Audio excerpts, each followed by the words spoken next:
RPN is not responsible for the views, actions, statements, or opinions of its guests, advertisers, or even its viewers. The information contained on this program is not to be construed as medical or legal advice. An appearance on this program is not necessarily an endorsement, and as always, we encourage you to do your own research. Enjoy the show.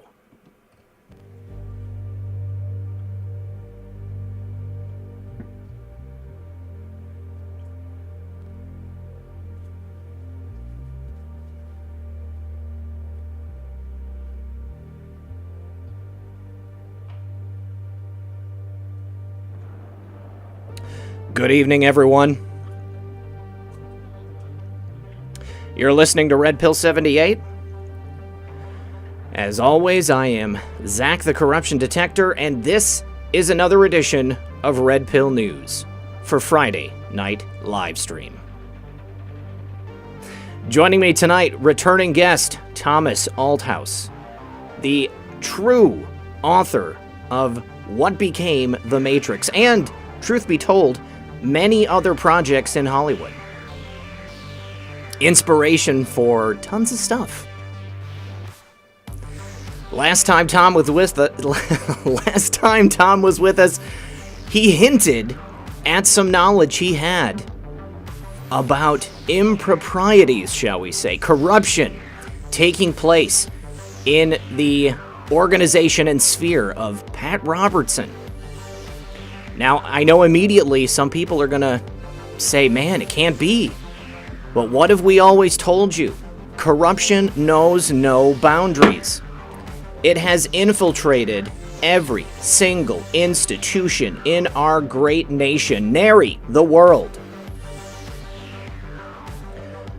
So we're going to talk with Tom about all of that. We're also going to get an update on everything that's going on with this case. And for anybody who wasn't here before, we're also probably going to be meeting Tom for the first time in that case. So please do me a favor, guys. Sit back, relax, grab your popcorn, and we'll be right back after a very brief word from our sponsor. We're coming up on just about 1 month since wildfires started in California, Oregon, and now Seattle.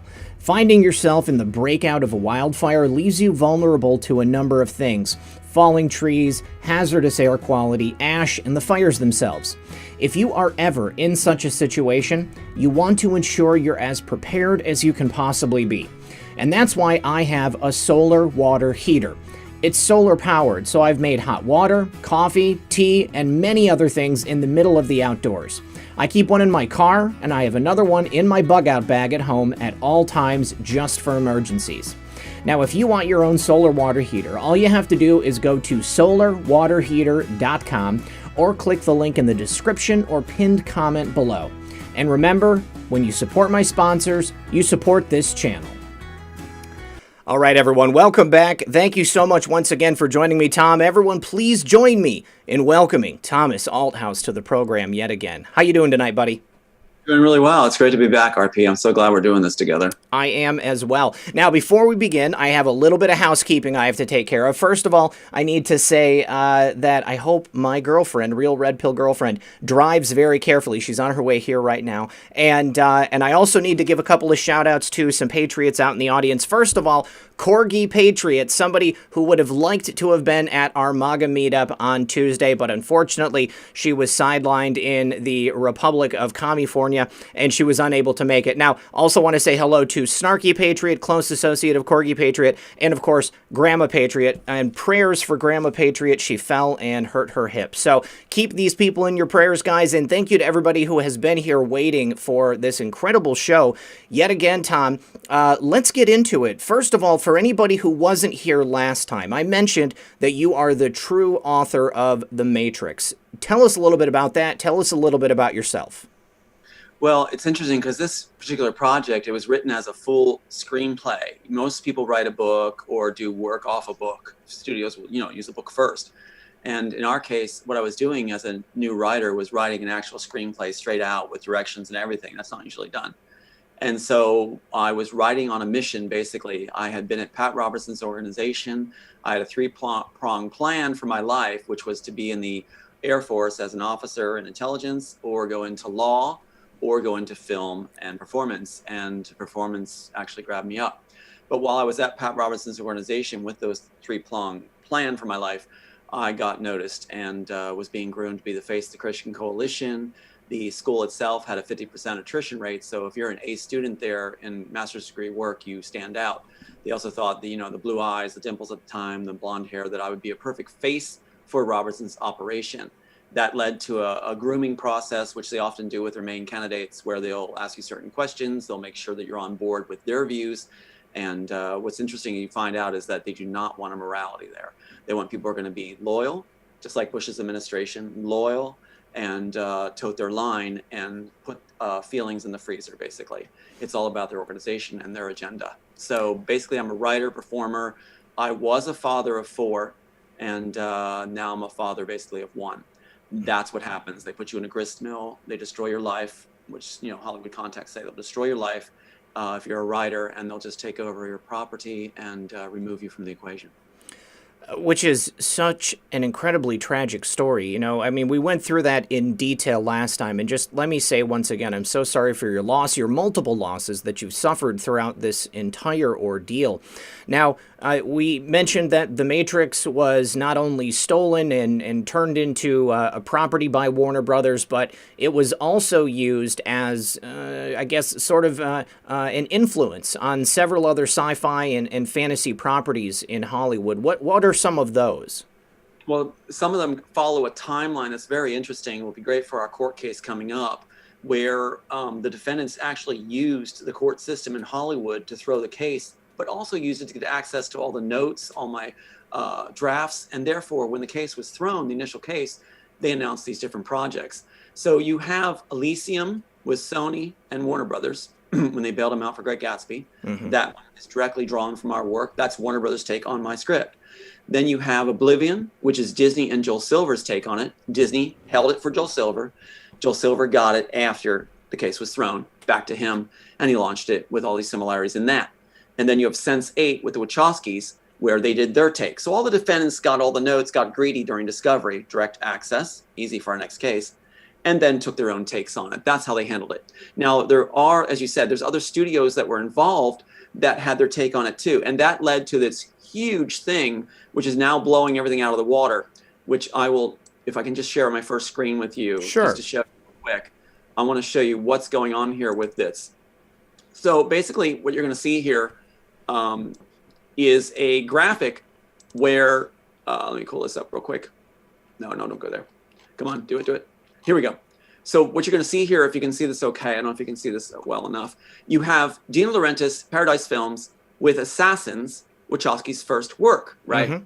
And so you see a copyright that, and you see Paradise Films and Dino Laurentiis and the Wachowskis on it. Now, if you go ahead here, you find that Warner Brothers and Time Warner are also part of that Assassins screenplay, 126 pages, right? Then you find out the trail leads to this. Paradise Films, Dino Laurentiis, that's again Dino Laurentiis, who wined and dined the Wachowskis, under the Immortals title. That's my screenplay, The Immortals. Okay. What they're doing is there's no body of work. What there is 342 titles under Army of Darkness under the Immortals, right? Okay. What's interesting, RP, is the Army of Darkness fits the Immortals or Matrix as a title. That's the machine army, basically, or Hitler's army. Okay. And you got Dino Laurentiis claiming it. At the end of this trail, what they do is they put it under the 2 biggest investment firms in Hollywood, General Bank Netherlands, Credit Linus Bank, Netherlands, Nevada. Those are located in France and England, I believe it is. Those now claim the Immortals title. And again, they narrow it down to 346 titles plus the Army of Darkness. So that was the copyright trail strategy that was being used on my screenplay after I pitched it. So I'll bring you back here and end the share. Okay. I've actually already ended it. So, okay. So your first case, you said, had been thrown out. What is the status with your new case? And also, I guess, what do you think you're going to be doing differently this time to make sure that it isn't thrown out and then you get a successful resolution? Well, this time I'm not going to marry the wife they provide. That was actually her landlord was the attorney they provided. Mm-hmm. And under the control of the Broadway director they had with that attorney, and who was classmates with Warner Bros. Attorney, who controls TMZ. So it was all a big setup where even this Nadia Centino, who was a student at Robertson's University, right, contacting us still yet, her father-in-law is Lenny Coco, She lines up. He's best friends with Bonaventura from Warner Brothers. Okay. He lines up the pitch session, so everything's in place to just railroad you from the beginning, like the art of war. So what we're going to do different is we're not going to just allow people to come in and solicit us. We're going to use connections like through interviews and things like that to find people who are legit, that we can check out, get backgrounds on, talk to people we trust, get the right stuff, the right attorneys, and or paralegals also, and launch our case and make sure we are heard. Our evidence was completely blocked.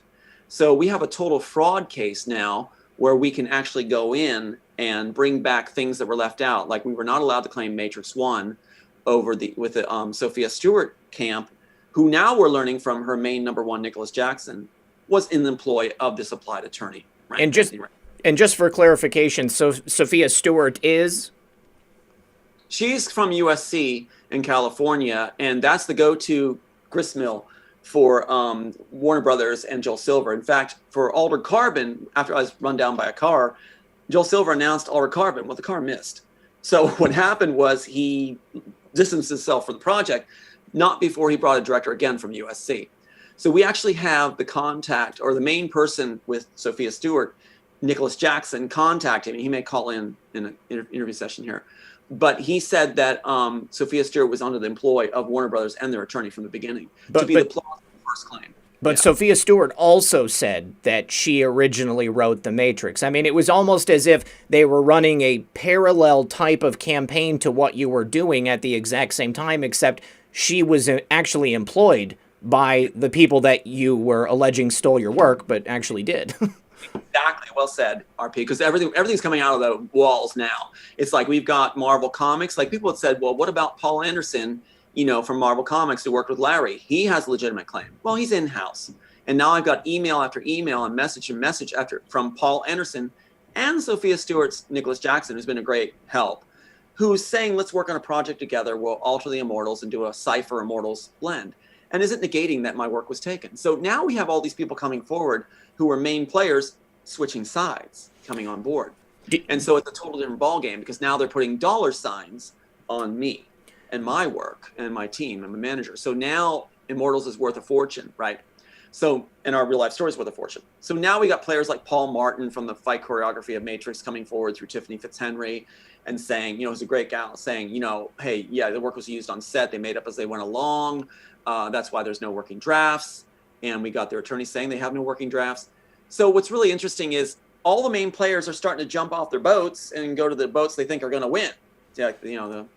So do you think that they are legitimately coming to you? I mean, because they know that you're right, they know that your work was stolen. Are they trying to just hitch their horse to the cart that's going to run?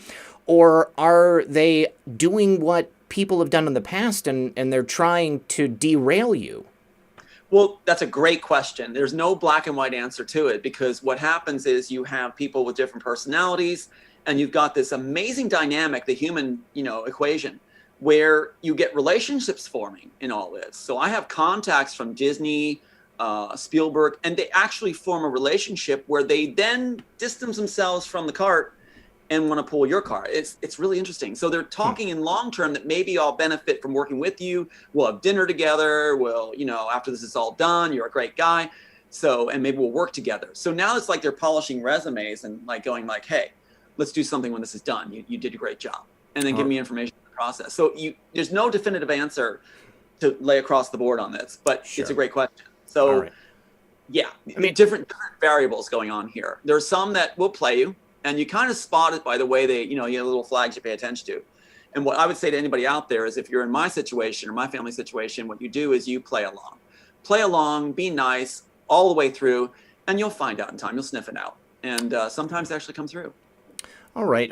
And just, just as a point of reference for anybody, I just real briefly want to go over some of the biggest pieces of evidence that you have that show the story that was made into The Matrix was in fact your script. Can you go over some of the highest level pieces just so people have that as a point of reference? Very well, very, very good. There's so many, and that's what I want to say. I'm not trying to dodge the question. I'm just going to prelude it with there's so many. Yeah. And that's why they had to pay that judge to say, there's nothing here. The Robertson's pick and Bush's pick to say, nothing here. We're not going to go into it. Are you kidding? Jackson Neck and everything. So we looked at Jackson Neck, things like that. But I would say one of the first things to look at in the case, I'm going to pop this up on a share screen, if I may. Please. Share it for you. So let's look first of all at the facts that are going to be very blatant. So here we have, I've laid the Matrix thing on top of this. So this is the actual original screenplay that I have from the supervisor and acting director of the Copyright Office. Can't get better than that, right? Mm-hmm. Gold seal, blue ribbon, bolted. Now you'll see down here, there's a copyright. This version of my work was December 22, 1998. This is what was used on set. This is what Paul Martin would have seen. Now you see the Matrix across it. So that's something right there. We precede the Matrix by a year on this particular version, and you've got everything from Jackson X, Squiddies, Tunnelers, the Zion thing, Little Girl Train Station, everything's in here. Okay, So- and before you go on, I just want to drive this home to the audience.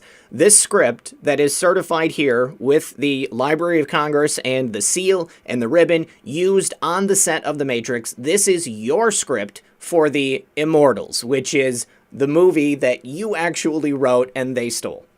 Yeah, they had me pitch it, right. They had me pitch it in full to Bonaventura, who still claims, let me pop this one up. We'll go in order here. I'll just follow your lead and Okay. let's look at some of the evidence as we go, and we'll just make the breadcrumbs out. So here's Lorenzo di Bonaventura, who's best friends with Lenny Coco and the Chimes, right? So here's Lenny Coco and the Chimes. Now, what's interesting is Nadia Centino, who came forward for Robertson, that's her father-in-law. So Lenny Coco and the Chimes, very famous in New York. Here's one of their hit singles, Once in a While, right? Okay. Drop that away, just tuck that away. Here's Lorenzo di Bonaventura, his friend.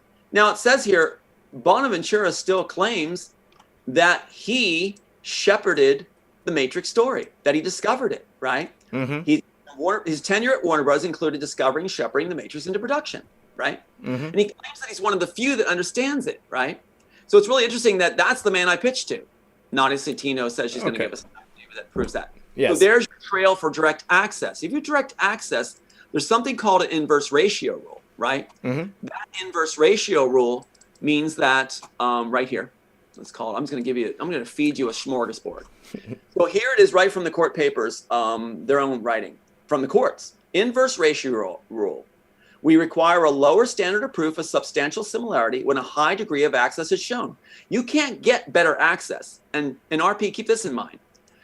What happened was during that false case, right, where they just railroaded everything through, the defendants, Joel Silver, the Wachowskis, and Warner Brothers, had all my work through a corrupt attorney. So you can't get better access than discovery of the author's notebooks being given to him. There's a joke in Elf where the smaller guy, notebooks caught by the guys are like, we got a gold mine, we got a gold mine, got ideas, So what happens is they have all my notes because they have to do it for their case. So you can't get better access. There's actually necessity. Mm-hmm. So what happens is, here's the inverse ratio rule. If you show direct access like that, it's assumed they took it. If you right. No, I understand. So, yeah, there you go. All right, so let's move on to the portion with Pat Robertson then. I mean, you said that you were going to Robertson School, you were being groomed to be part of the Christian Coalition, to run the organization, or to be at least the face of the organization. Right. How does Pat Robertson play into this whole saga? Great question. What happens is Pat Robertson is actually basically the genesis, the nasty genesis of what happened. His actual agents or security guards, they had the earpiece, they got the sunglasses, they're robot-like. It's like Shakespeare in Love. I was drawing from what I saw, right? So you have robot-like agents, which incidentally, RP, I see it. When Joel Silver got my, do you like being called that, or is that? No, RP is fine. No, I'm laughing at the mental image of the bodyguards being Agent Smith. I can see it. RP is beautiful. I love RP.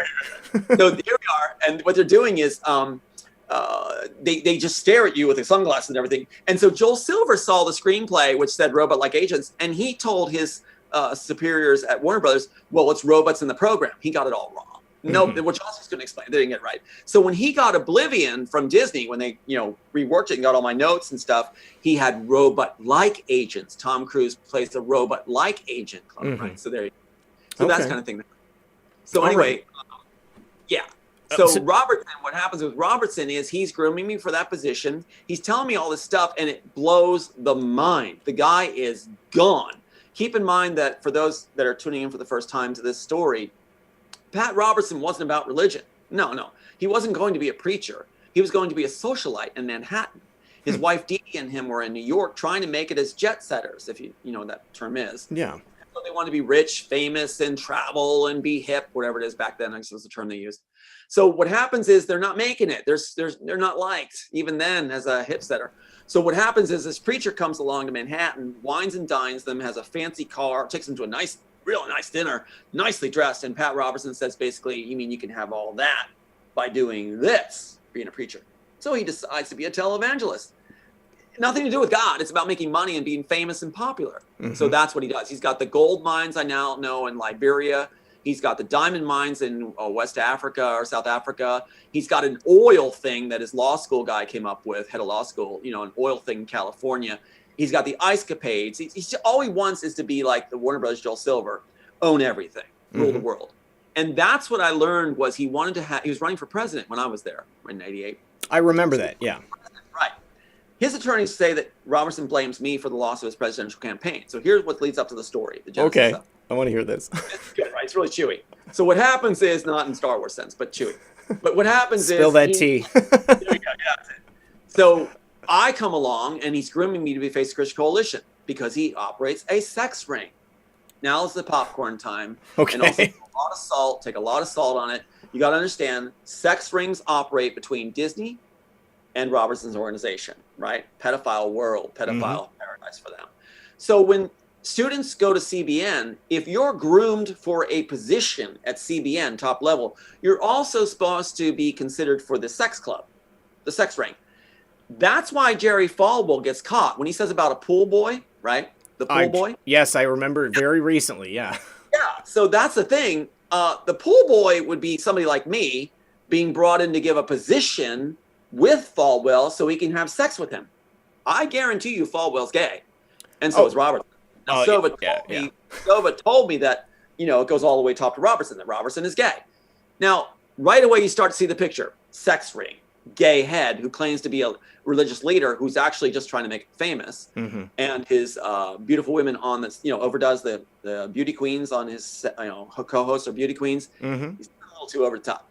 So what happens is he's actually, Sova said that what they're doing is using homosexuality and said that homosexuality, there's militant homosexuals, which he said is their group, and there's genuine people out there that are homosexual. Great, I work with them all the time in theater. They're some great friends. Sure. But he says there's militant ones at CBN, and they're using the church, because it's supposed to be about love, to get their agenda across, which includes pedophilia. Absolutely. There you go. So what happens is I walked into a minefield. I went to Robertson's organization because I thought it'd be a good place to study and please my mom, who's, very religious. So I thought, well, that'll be good. Maybe she'll help fund me too. But, anyway. So I go there, I have a 3-point plan, and I end up in a nightmare. I stood out. So I'm ending up with contracts to write. I'm on a national cable program. I'm doing cartooning. I'm doing live shows. And I'm told I'm not becoming a star. So I'm doing films. Everything's happening. Everything's clicking. And then Harry Sova, who is was the dean at Regent University, Robertson University, takes a liking to me. Now I'm going to share a screen, and please do keep turning it off because I'll forget. Sure, of course. Here you go. Look at this guy. Now my manager helped all this up. She's awesome. Angela's awesome. She did this up for me to put. Now, what university do you see up here? That's right. Whose is that? Isn't that Robertson? Jerry Falwell. Jerry Falwell, yes. That's right. No, I'm not trying to quiz you. I'm not putting you on a spot. I'm working with you. I should have known it because he was just in the news.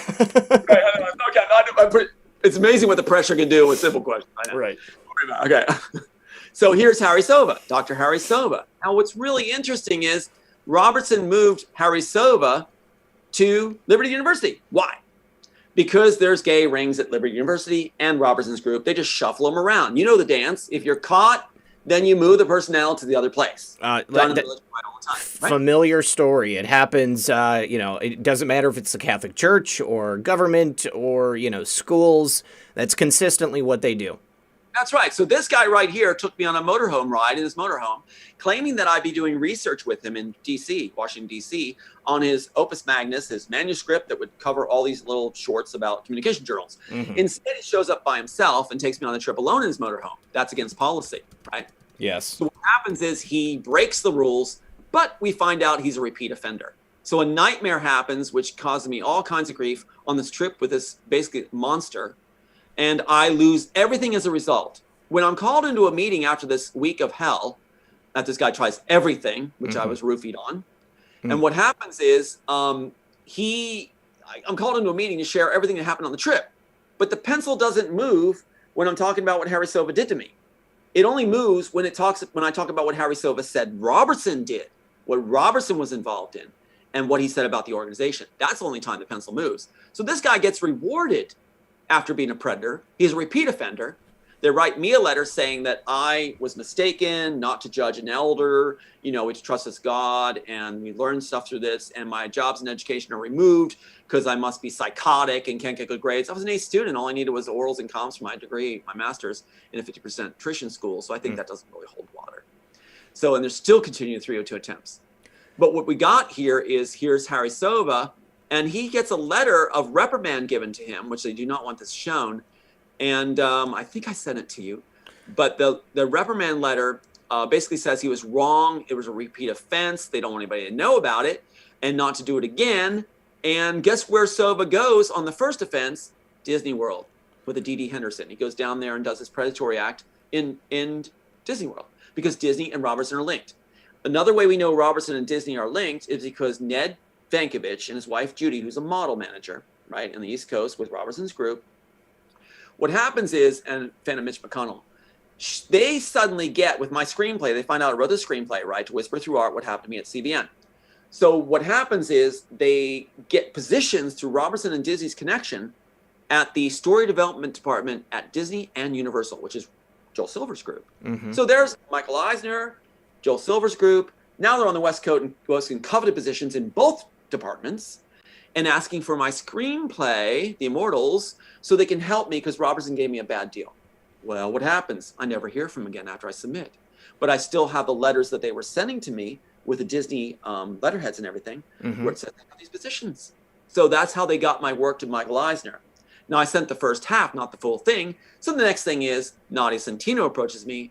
Lenny Coco, her father-in-law, says my script is hot, she says, and I'm supposed to go pitch it to Bonaventura from Warner Brothers, big break, go up there and give the full explanation. What I didn't realize, Bonaventura already had the script, the full script, and that's how it took off. So, yeah, that's how it happened. Wow. So, what's ironic about that is that Joel Silver is a bit of a predator himself. I mean, I don't think he's alive anymore. I believe he just died recently. Or didn't he?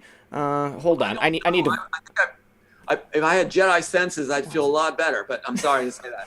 But. No, it's okay. Here's the question I have. Yeah, I mean, my comment still stands. I mean, there are stories that I've heard coming out of Hollywood, Joel Silver preying on young men.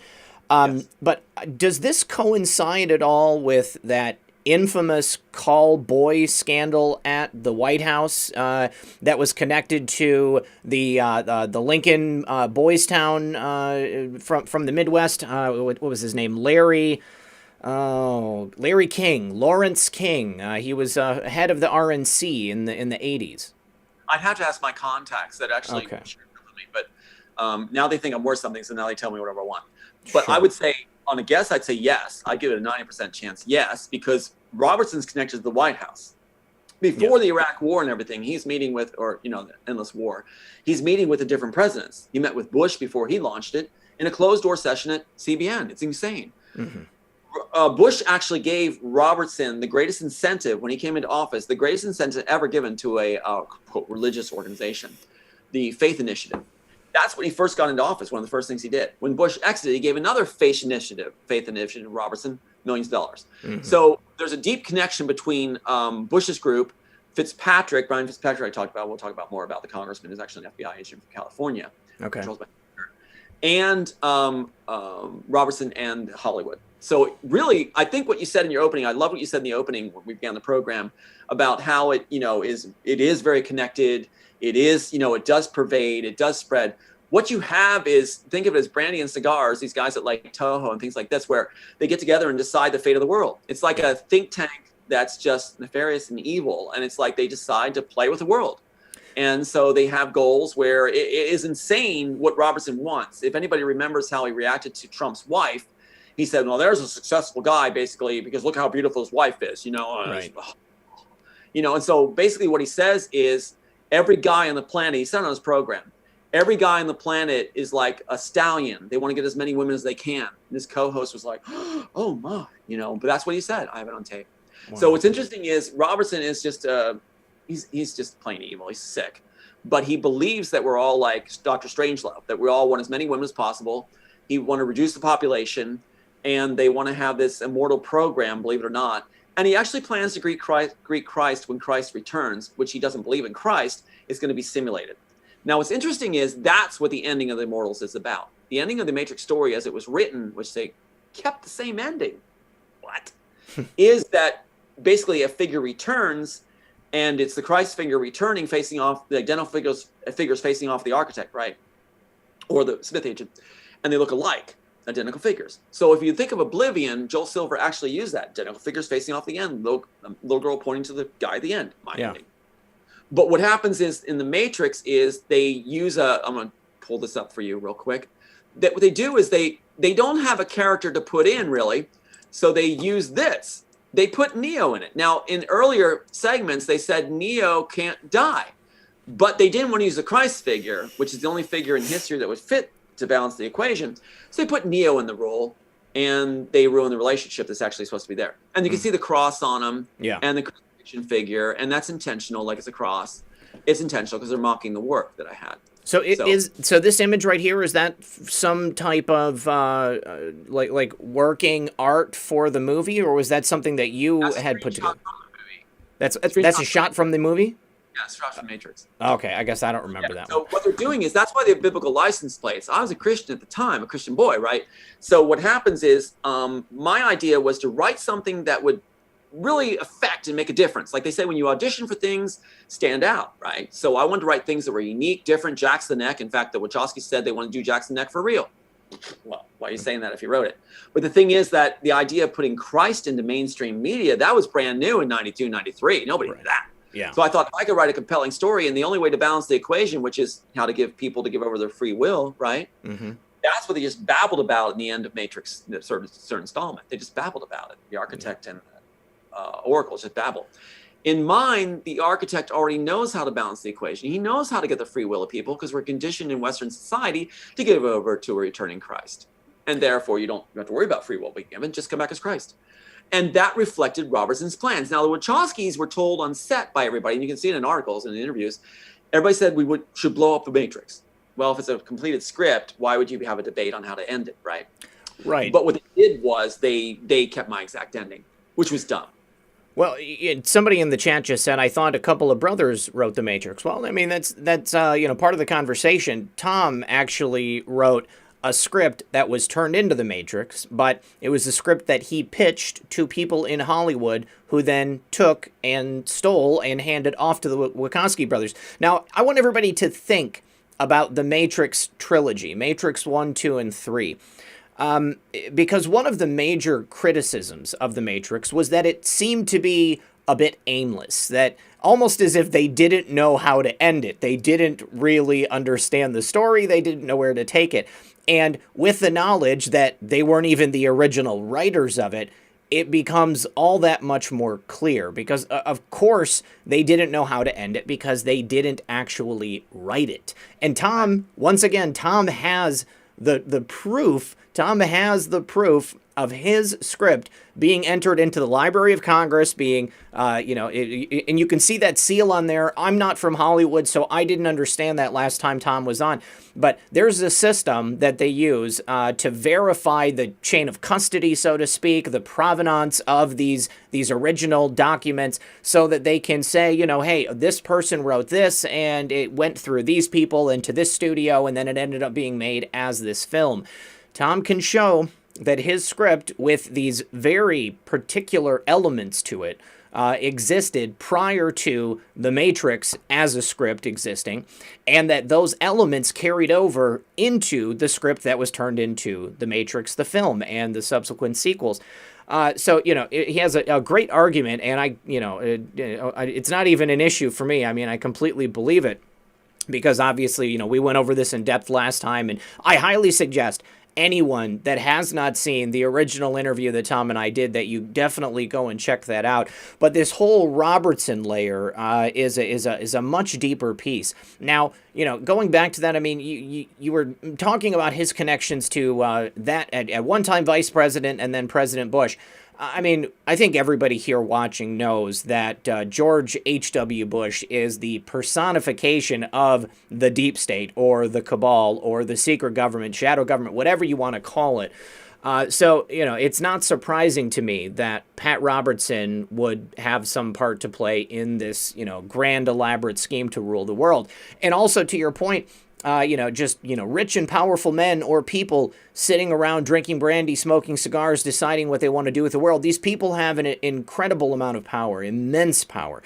And this is a subject I oftentimes try to drive home because when President Trump came into office, I think that people were believing, maybe just, wishing and hoping that immediately, as soon as he came into office, that he was going to end this corruption.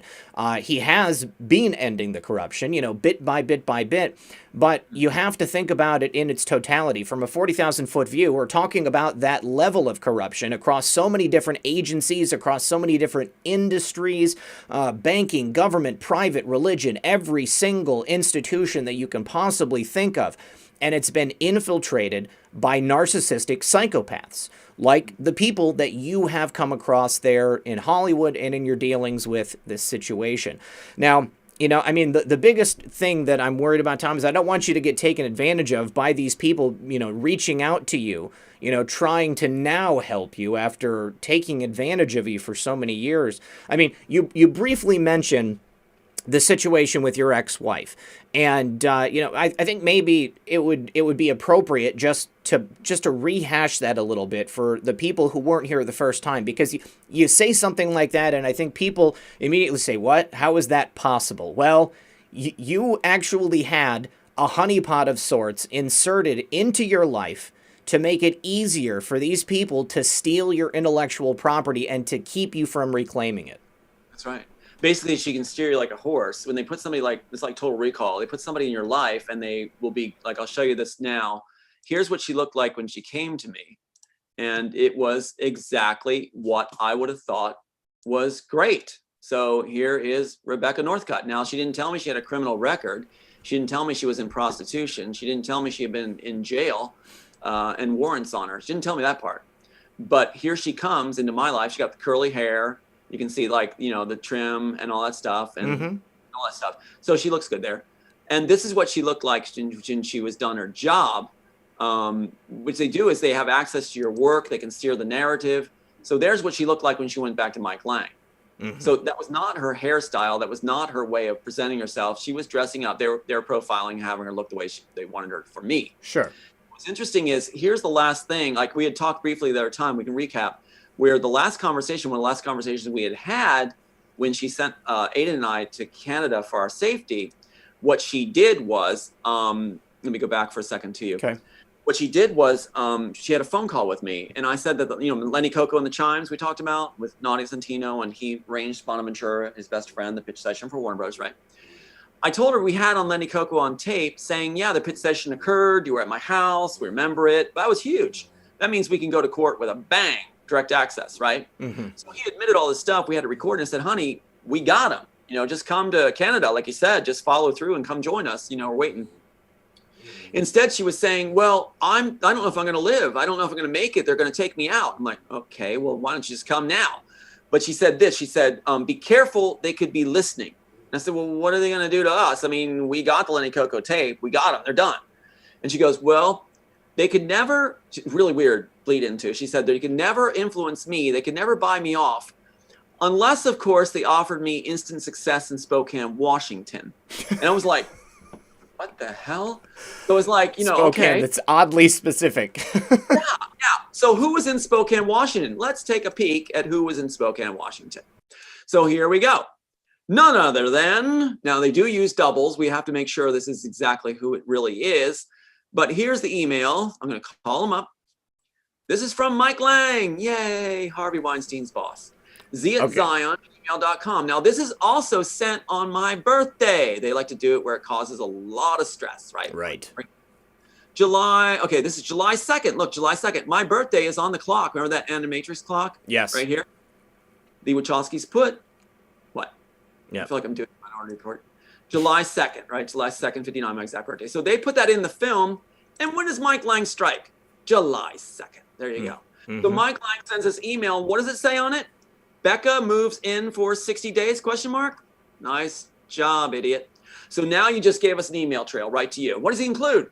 The multi-million-dollar historic mansion on Howard and his bed with a shaving kit. Let's take a closer look at that one. I think that'd be interesting. So he sends that bed and a shaving kit right there. Mm-hmm. And he sends an email saying he just moved into this multi-million-dollar mistress pad, basically, right? And there's his shaving kit. That's a statement. There's the bed, not really furnished yet, right?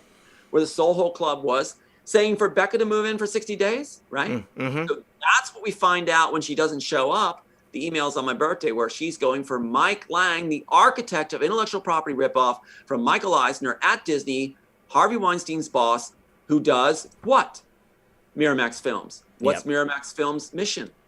To acquire intellectual property rights from authors from early 90s scripts. And that's in the Vanity Fair articles I sent you, where they actually say that's what his, it's a New Jersey warehouse has these early 90s scripts in hard copy in a box in a New Jersey warehouse, right? Oh my God, it doesn't get better. It's going to be a great real life story. So yeah, so she is the honeypot who had access and made files disappear. She made sure Rankin had what he wanted. She didn't tell me when we interviewed with Rankin that he had been her landlord. Of course not. So it's just a circus. But we hope to write the playbook on all this. I think we'll definitely win in court when we come forward with fraud and with the inverse ratio rule, everything else, and the matchups. We just need one matchup to get by MSJ. So is this new court case being filed in the same jurisdiction, or are you filing it outside of California and the like? Going to Hollywood courts. That's what Rankin did. Yeah. Keep in mind, Anthony Rankin had a suspended license. Isn't that interesting? So he provided me an attorney with a suspended license, right? He goes ahead and takes 2 years and chews up the clock with a provided wife who then can make sure you miss the deadline. So when the statute's passed and he disappears, he comes back. Oh, he can't make it now. He disappeared. Then he comes back and files it pro per. Well, he said he's going to file it himself. Now, the email trail I have shows that he filed it pro per, which means by myself. He said he's going to file it under his name, but he says in the email, I got to tell you something. I'll tell you later. He didn't have a license. It was suspended since 1982. So what happens is here he is running the clock out. Now get this, RP. What happens is he runs the clock out and then he comes back and files it pro per. It's already too late, suspended license. Then he doesn't serve the defendants. Again, disappears. So I send an email saying, okay, I can't get in touch with you at all. I'm going to go ahead and contact the judge and serve him myself. Then he appears. He says, well, I have to get my reinstated. My license reinstated. Now get this. Warner Brothers stipulates, which means, a special clause they write up. Yeah. Stipulates that Rankin can file on the defendants. RP, why? If they already ran the clock out, that means we lost. Why are you stipulating as their attorneys for us to serve Joel Silver and the Wachowskis? You already won. You ran the clock out. Fraudulent. Yeah. Because they want to get access to all our work.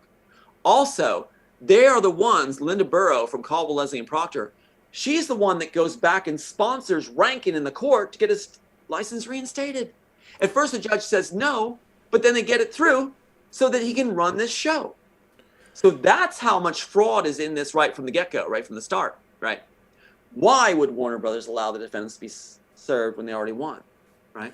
Because they want to get our access to all our evidence notes so they can steal again. And that's exactly what they did when they railroaded us out at the end and prevented us from having our case won.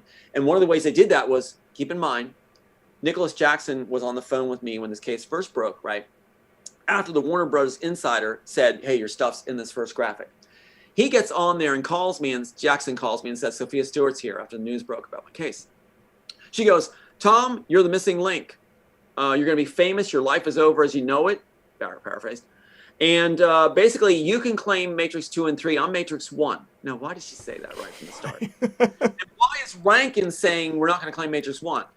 So what do they do at the end? When they throw the case, here's how it's done. This is why the people are told no matchups. Jack's the neck and everything.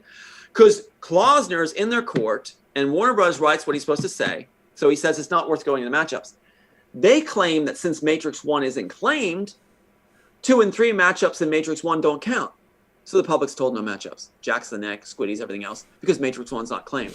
Why is Matrix 1 not claimed? Because attorney won't let me claim it. And Sophia Stewart's saying you can't claim it either. She's a plant. And now Nicholas Jackson's telling me that she was a plant from Rankin from Go. So Sophia Stewart is not the author of The Matrix. She has The Third Eye, which is 30 pages. And don't waste your money on the book. Not to be mean. But the thing is, there's nothing there but diagrams and weird wooey stuff.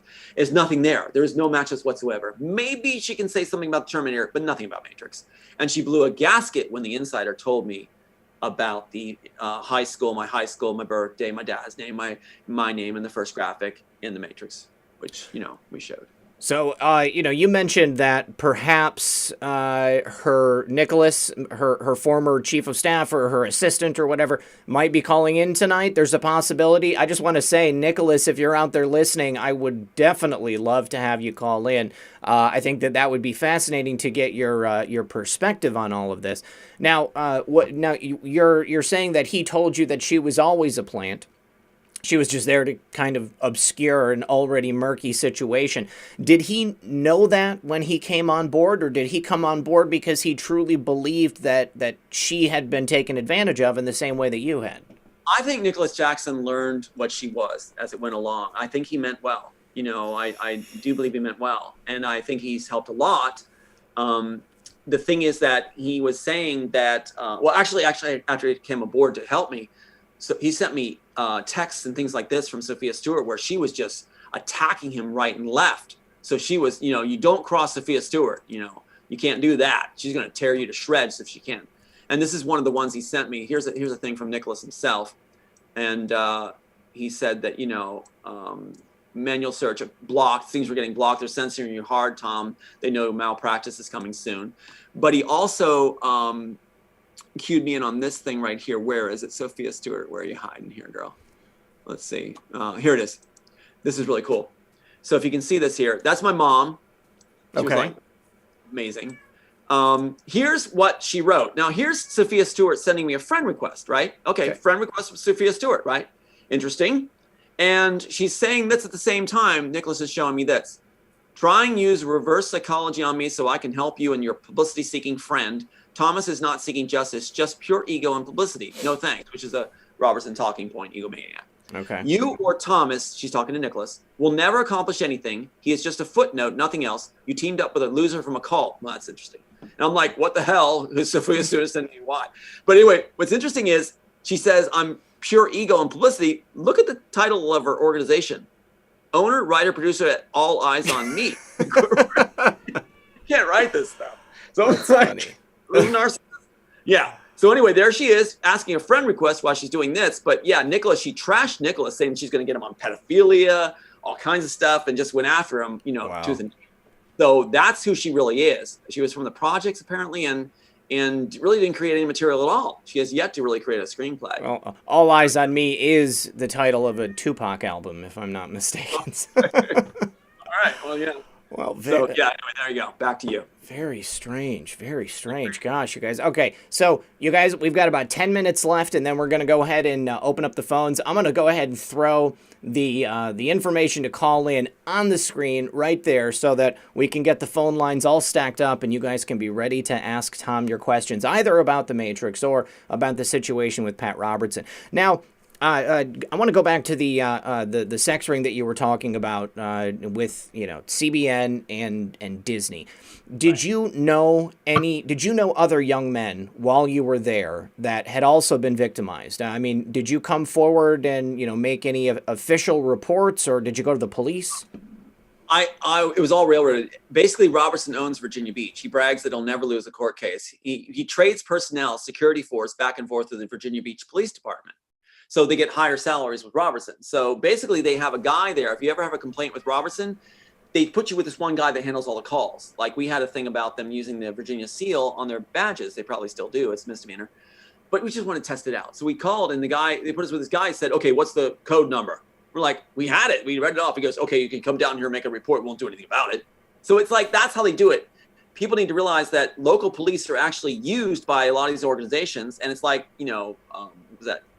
Game of Thrones. They say the gold cloaks work for whoever pays the most. Mm-hmm. So not to knock the police departments, but I've had a lot of heartache from police that are actually under these nefarious groups. And what they do is, if there's one police officer took me on to CBM property, right, to serve Robertson in the first case we had with Robertson's group. And he said, get in, just serving a thing, get in. The security force shows up, takes him aside and said he really effed up, they said. And he comes back and testifies against me. He's the one who drove me on. Wow. And they say criminal trespassing. But that's what they do. They control anybody who's under it are brought in on a need to know basis, and they're made to toe the line. So you can't count on the police when they're in a situation. It's not really their fault a lot of times, where they're under a system where they answer to the higher ups, and those higher ups can call the cards anytime they want. Same with the FBI. Obviously. So you have people that'll call them, put a hammer down on them when it's necessary. Otherwise, they can go about their merry lives doing their beats. So, yeah. Yeah, I mean, that's the thing, like rank and file people by and large are they're good people. They just want to do their job. They want to get paid. They want to protect their families. And when they're put into a situation where it's, hey, I'm going to tell you something. It's either you or this guy that you don't know. So what do you want? Do you want to keep feeding your family, or do you want to be out on the street, helping this guy serve papers that we don't want to see the light of day? That's exactly right. What happens is I've seen a lot of police officers that have been so kind in the beginning, because I even did work with them, actually helped the FBI catch Robert Witt before this all happened. And they gave me a card saying, please extend every courtesy to Tom Althouse. And it was interesting. But what happened is, I'm going to share the screen one more time. And just, okay. I'm going to ram this home. So basically, I want to show you here, first of all, the FBI is responsible, as we know, for, copyright infringement, right? They say, warning, FBI law, whatever, right? Or for content being ripped off in films. Instead, they're protecting the wrong guys. They're protecting the studios. So here we have a series of images I just want to pop up really quick. I'll try to breeze through this really fast. Now, what I'm popping up is a situation where they have tried to put me, I think I shared with you, the 302, false 302. Yes, you mentioned it, yes. Artist, right? You can shut away an artist on a false 302. Now, take a look at these images. I'm going to put them up and walk right through it. I'm trying to be really quick here. So we've got a situation where, where's me on the 302? I just want to put it up just for the sake that the people can see that I'm actually on this. Okay, here we are. That's me on a false 302 because of this guy. Mm-hmm. Why is this guy doing it to me? Why is he falsely arresting me and saying I'm going to be a mass murderer and things like that? Because he went to this school, the FBI training company in Quantico Bay, right? Which they are selected, chief of police are selected to be part of the FBI's needs. All they need is a high school equivalency. Check it out on the site, right? FBI training at Quantico Camp. All they need is a high school equivalency, right? So why are they doing this? Because these guys work for this guy. This guy is FBI Brian Fitzpatrick, who controls my sister. He is an operative from California. So why is an operative in California who's still operating, still receives the mail on his desk, your eyes only, from FBI California? Why is he our congressman in Pennsylvania? And why is he handling this lady, my sister, and giving her top awards when she's not even licensed, the dumbest one in our family? And she's not the sharpest tool in the shed. She's all about image and posing. That's all she ever does, right? I mean, I pity on her as a child. But the thing is, I took her under my wing. And so here she has top psych person in Pennsylvania, and she gets to be the president of all the psych people in Pennsylvania. She doesn't even have a license, for God's sake. And she's a counselor in elementary school. Hello, people. Why is she doing this? And why is she then mentioned after the false 302 attempt by Bozo Fitzpatrick? What does he do? He puts her picture up on the floor of Congress and announces she's basically national treasure after the failed 302. Come on, people. Now, then my cousin gets bought out, and look at this. Look what they do.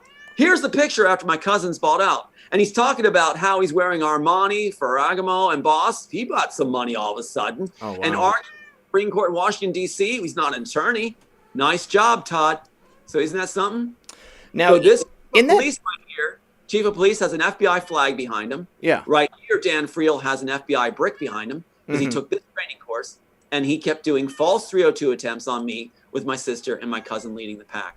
How do you like it? Now, in that article about Fitzpatrick, it mentioned that something about Ukraine. When he was in the FBI when the Orange Revolution took place in Ukraine. Did he have anything to do with something that was going on there, or are they just mentioning that for a timeline? Great question. 100%. He's the head guy. In league with the Trudeau man from Canada. Trudeau loves Hollywood. He's a playboy. So what you've got here is Fitzpatrick. You look at this article. Fitzpatrick was considered to be leading a anti-corruption department. What the hell is an anti-corruption department? Oh my God! This is why Joe Biden told the president Petro Poroshenko to fire the prosecutor because of their anti-corruption stuff going on. And who led the pack? RP. It's this guy, Fitzpatrick. Wow! There's Volodymyr Zelensky right there. Oh my gosh! he did it. He's the one that ousted him, and then he gives these reasons over here. Look at this. I boxed it. He said that he wasn't working fast enough. Burisma. Yeah, wasn't treated, and so he wasn't working fast enough, so they got rid of him. They destroyed his family like they destroyed mine, right? Yes. And then what does Fitzpatrick say? That the entire law enforcement apparatus agrees with him. Right here. Oh my gosh. Law enforcement U.S. apparatus, right? Yes. And here you go that he's taking on Trump, saying that Trump protected this Shokin, yes.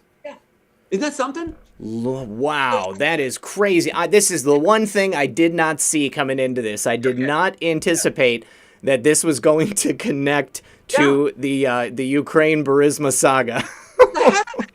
Working with Trudeau's government, he's the head of it, and he's the nasty that's the head of what's happening in Hollywood. He's a Hollywood pedophile connected to Hollywood, working as a congressman for PA, handling my sister and cousin, and also connected to Robertson. He talks about how Bush is the great president and things like that. Wow. There you go. Congressman, FBI operative. You can't get better than that. What a movie we got coming. Oh my gosh. Okay. So the next question is, have you started writing this movie yet? And I'm sorry, you guys, I see multiple people telling me to have Amazing Polly on the show. Amazing Polly doesn't go on other people's shows. I've already tried to have her on the show. She won't come on my show. So maybe you can spam Polly and tell her that she should be a guest on my show and she'll change her mind. And I'm sorry about Simone crying, but she was asleep when we started the show, and she woke up, and now she's being needy. But that's fine, I got her on my shoulder, and she won't cry any longer. So yeah, when did we get a cat? Bill Smith, we have always had a cat. It's just that she only makes appearances every so often. See, during the wintertime, she doesn't go outside, but while it's summertime, she hangs out outside most of the time, and now that it's getting cold, she doesn't want to go outside as much as she did previously. But oh gosh, this is a mind-blowing story. Have you started writing the script yet? Because this certainly would be an amazing film. Well, it's a great question, because what's happening is different players are coming involved, asking to write with me. So we've got, who would thought Paul Anderson from Marvel Comics, who Larry went to first to rip off with in-house at Marvel and Warner Brothers, would be contacting me. I can send it to you, email after email after email after email. And Nicholas Jackson saying he wants to do that too. So now I'm willing to write with Paul Anderson. And I told Nicholas Jackson. Like Paul Thomas Anderson?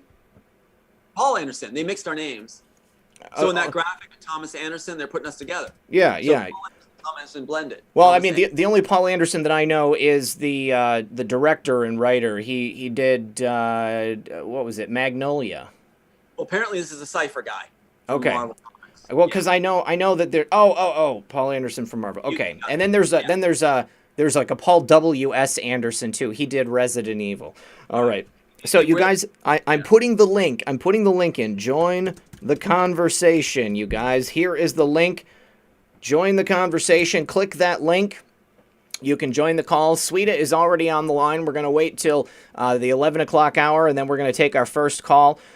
So yeah, Karen Jones says, Pat Robertson once said that Hillary Clinton is a Christian. Well, that should tell you everything you need to know, okay? Because she clearly is not. Oh, man. Okay. And Quips just sent me a message, said that I have a gloriously beautiful cat. Yes, she is an incredibly beautiful. She is a Seal Point Siamese cat, and she's very, very affectionate.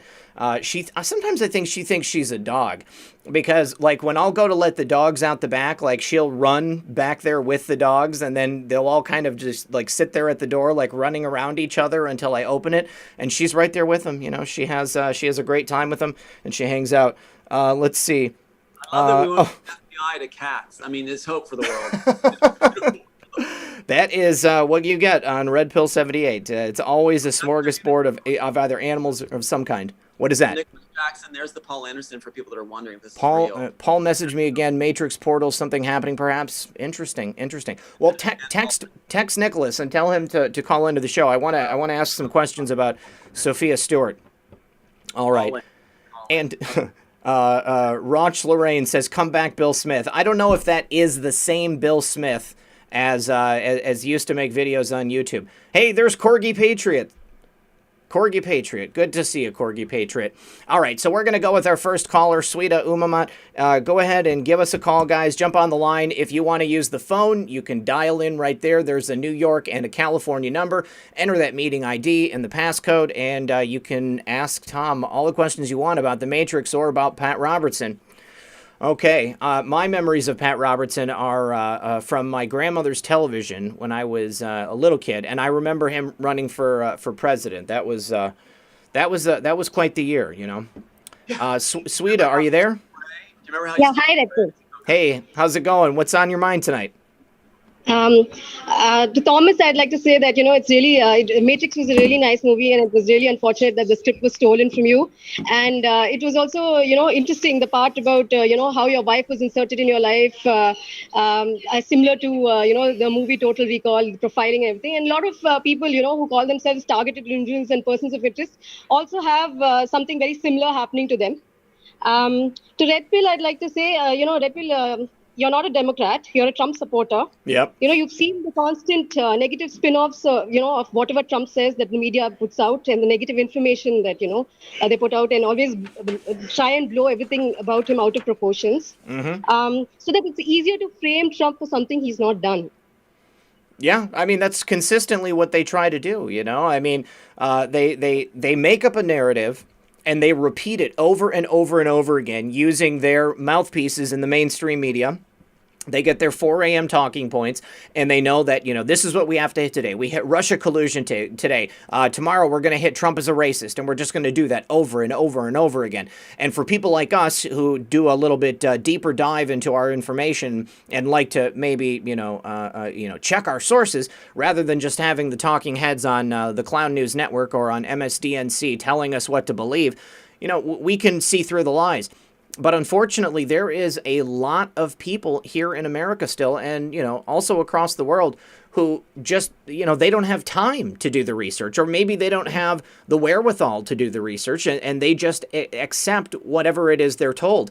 You know, like the same thing with this movie, you know? I mean, people have seen for years the Wachowski brothers and now the Wachowski sisters getting on stage or you know, being on camera talking about, oh, you know, their incredible revelations that led them to write The Matrix. But then at the same time, you know, I mean, we can see through the lies. I mean, it's obvious that they didn't write it. It's obvious that they stole it from this man. It's obvious that they took his livelihood and they tried to destroy his life. But, you know, the silver lining is, Tom, that they didn't destroy you. You've come through the gauntlet on the other side, and now you have an opportunity to truly do something about it. And I really hope that this time around that you're able to break through and present the full totality of the evidence, because obviously going through a Hollywood court before, I mean, that was the wrong move.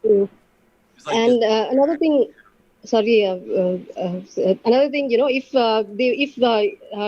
they could, you know, already when Fox News can clarify and take Trump's, clarify things directly with Trump, even with that, you know, even with that happening, they spread lies about Trump and, you know, the other things. Now, if other news outlets like Fox were not allowed to clarify directly with Trump and were allowed to do only indirect analysis to check whether, you know, the information that was put out about Trump was, you know, correct or, you know, or not, it would be even more easier to frame him for something, you know, he's not done. Yeah, no, it's very true. And now, I think what a lot of people are worried about because of the fact that, he's been diagnosed with the beer bug and he's going to be kind of out of the public eye. I think that some people are worried that that's going to happen even more because he's going to be, he's not going to be in front of the cameras. But here's the thing, guys, anybody that is worried, I want you to just realize President Trump, no matter what his true diagnosis is, because I just want everybody to remember, no matter what they're telling us, it doesn't actually mean that we're getting the true story. So President Trump already let us know long ago that he was taking HCQ as a prophylactic. He was making sure that he was on it on a regular basis. So if he actually did test positive, all that means is that at some time in the past he came into contact with the virus. Maybe he's just got the common cold because, once again, the common cold is the same root virus as the beer bug that we see going around the world right now.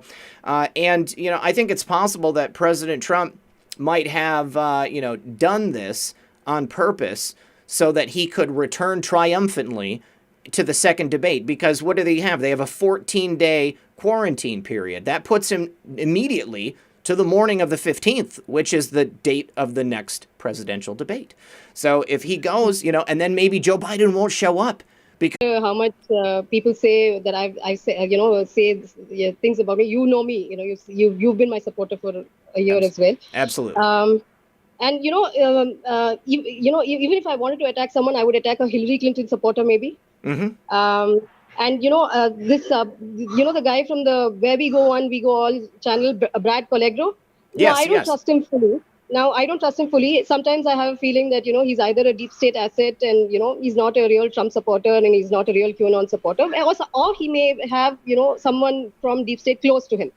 And, because I'm not fully sure whether, he is a deep state asset, I wouldn't even attack him directly. Indirectly, I would ask him that, are you do you have experience with counterintelligence operations? Mm-hmm. So, I am a supporter of yours and, don't let others, don't believe what others have to say, Absolutely. No. Always make up. Always. And as the election is, as the election is approaching, they would want to get me off Twitter because I'm amplifying, Republican, pro-Trump things, and it would, they would increase the background noise around the house because I'm also amplifying YouTube videos that are pro-Trump. Right. So the timing of the framings and everything is only going to increase as the election approaches. Yeah. I'm your supporter and you're my supporter. Don't forget that. I won't. I will never forget that. I always appreciate your call and I appreciate your perspective. Don't suspect me of what those things. What these the Hindu newspaper Raman's framed me for. Yeah. Don't worry. You've got nothing to worry about. You've got nothing to worry about. Yeah, all right. Well, Sweeta, thanks for your call, hon. I appreciate you. Can I add thanks. Thank you. Oh, well, hold on, Sweeta. Tom wants to add something. Go ahead, Tom. Something surfaced, I think a lot of people don't really think about, or maybe some are thinking about, is that a lot of people that are players in all this at different levels and different organizations are keeping their options open. So you don't really have definitive, like black and white people like, okay, I'm on this side completely. Right. They're actually keeping journals. FBI agents are keeping journals. You have different people keeping journals at Robertson Group that are ready to take Dim down when he falls, but they're going to profit off him until he does fall. And I've been learning about it. It's kind of disheartening, but there's a lot of people that are going to play both sides of the fence, and that's your majority. Then you have a few that are actually going to stand up tall and ride the horse one way. And that's, that's the kind of people I like that are actually going to take a stand. And that's what I'm trying to encourage. What happens is, we need to realize you see a lot of these people that are being shut out from the media. Watch the people that are being groomed by the media. It goes both ways. If you see people be like Keanu Reeves being overly groomed by the media, you can bet your boots that he is in their camp as a solid in their camp. And they're grooming him because they can count on him to be loyal to their agenda, to be one of their poster boys. So I know Keanu Reeves is involved in our ripoff, and we've talked to his organization, and we know that's happened. So watch for those that the news organizations groom and give a lot of attention to. That'll give you a clue to some that you can't really trust, even though they're being polished really nice to look like princes. I think you're totally right. Totally right. All right, Sweeta, thanks again for the call. I appreciate you. Yeah, thanks so much, Ethan. Have a great night. We'll see you. Yeah, thanks, you too. Always, always. All right, and Sweeta, I know you're going to hear this, but I forgot to mention this. I know Caladro Gets. I know Brad. He is a wonderful person. He certainly is genuine. He is an actual supporter of our president and of our movement. So if anybody has any misgivings about Brad, I'm here to tell you that I vouch for him. And if he isn't 100%, then he's taken me for a ride. And I don't believe that to be the case. So let's go ahead and bring Brock in. He was the next caller. Let's see. It looks like maybe they might have updated this, so this is actually in order. Our good friend Brock England on the line one more time. Let's see. Go ahead and mute up, buddy. Maybe they might have updated this, so this. Bro, do I need to mute up or what? Are we good? Yeah. You're on the air, so go ahead and mute the TV. All right. What's going on, Brad? How you doing? Or, sorry, Brock. Well, let's go back to Brad. Okay, I was thinking Brad Caladro. I vouch for him too. No. We good? We good? Yeah. We're good. What's going on? Okay, so I mean, a lot of things to come down with, other than the hairstyle, the dress. I'm gonna go on to say a couple other things to mock you with this, just because it's what I do. Is to the ownership on the Matrix along the lines of how it is that you own the script, along this to why you are Neo. Bro, why is it that it is your script versus someone else's? This is such a universal term, and this is something that has come through my life, and I've seen so many different aspects to it. What makes it yours versus someone else's? Just a little bit of your aspect, how you feel.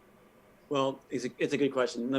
Tell me if I'm answering it correctly. It seems like it's got some layers to it. So my plan, as I said before, is to win this case. We have the copyright, we have the proof, we have the matchups. They put all those to the side. No. I'll stop you. I will interrupt. Tut. It's not about the court. It's not about the that aspect. It's you.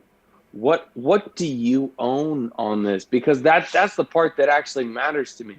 Listen, I am 100% behind what you say, and actually I'm a believer. But before we go any further, like the way you're presenting things, I get you.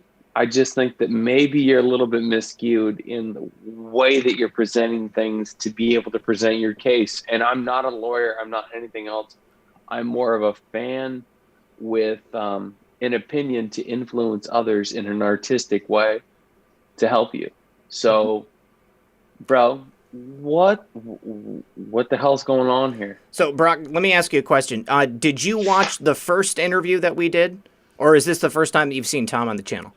This is the third that I've seen him in particular. Okay. So I'm looking for something from him directly that says, look, everything aside as to where it's at. It's like, I'm claiming this, I'm claiming that, I'm claiming that. No, this is my message from the Matrix as to where it's at. And I get it. And like in honesty, I would to this day stand up in court with him. That's great. And I've got a couple of defenses for you that not necessarily would maybe even help you, considering how perverse our system is.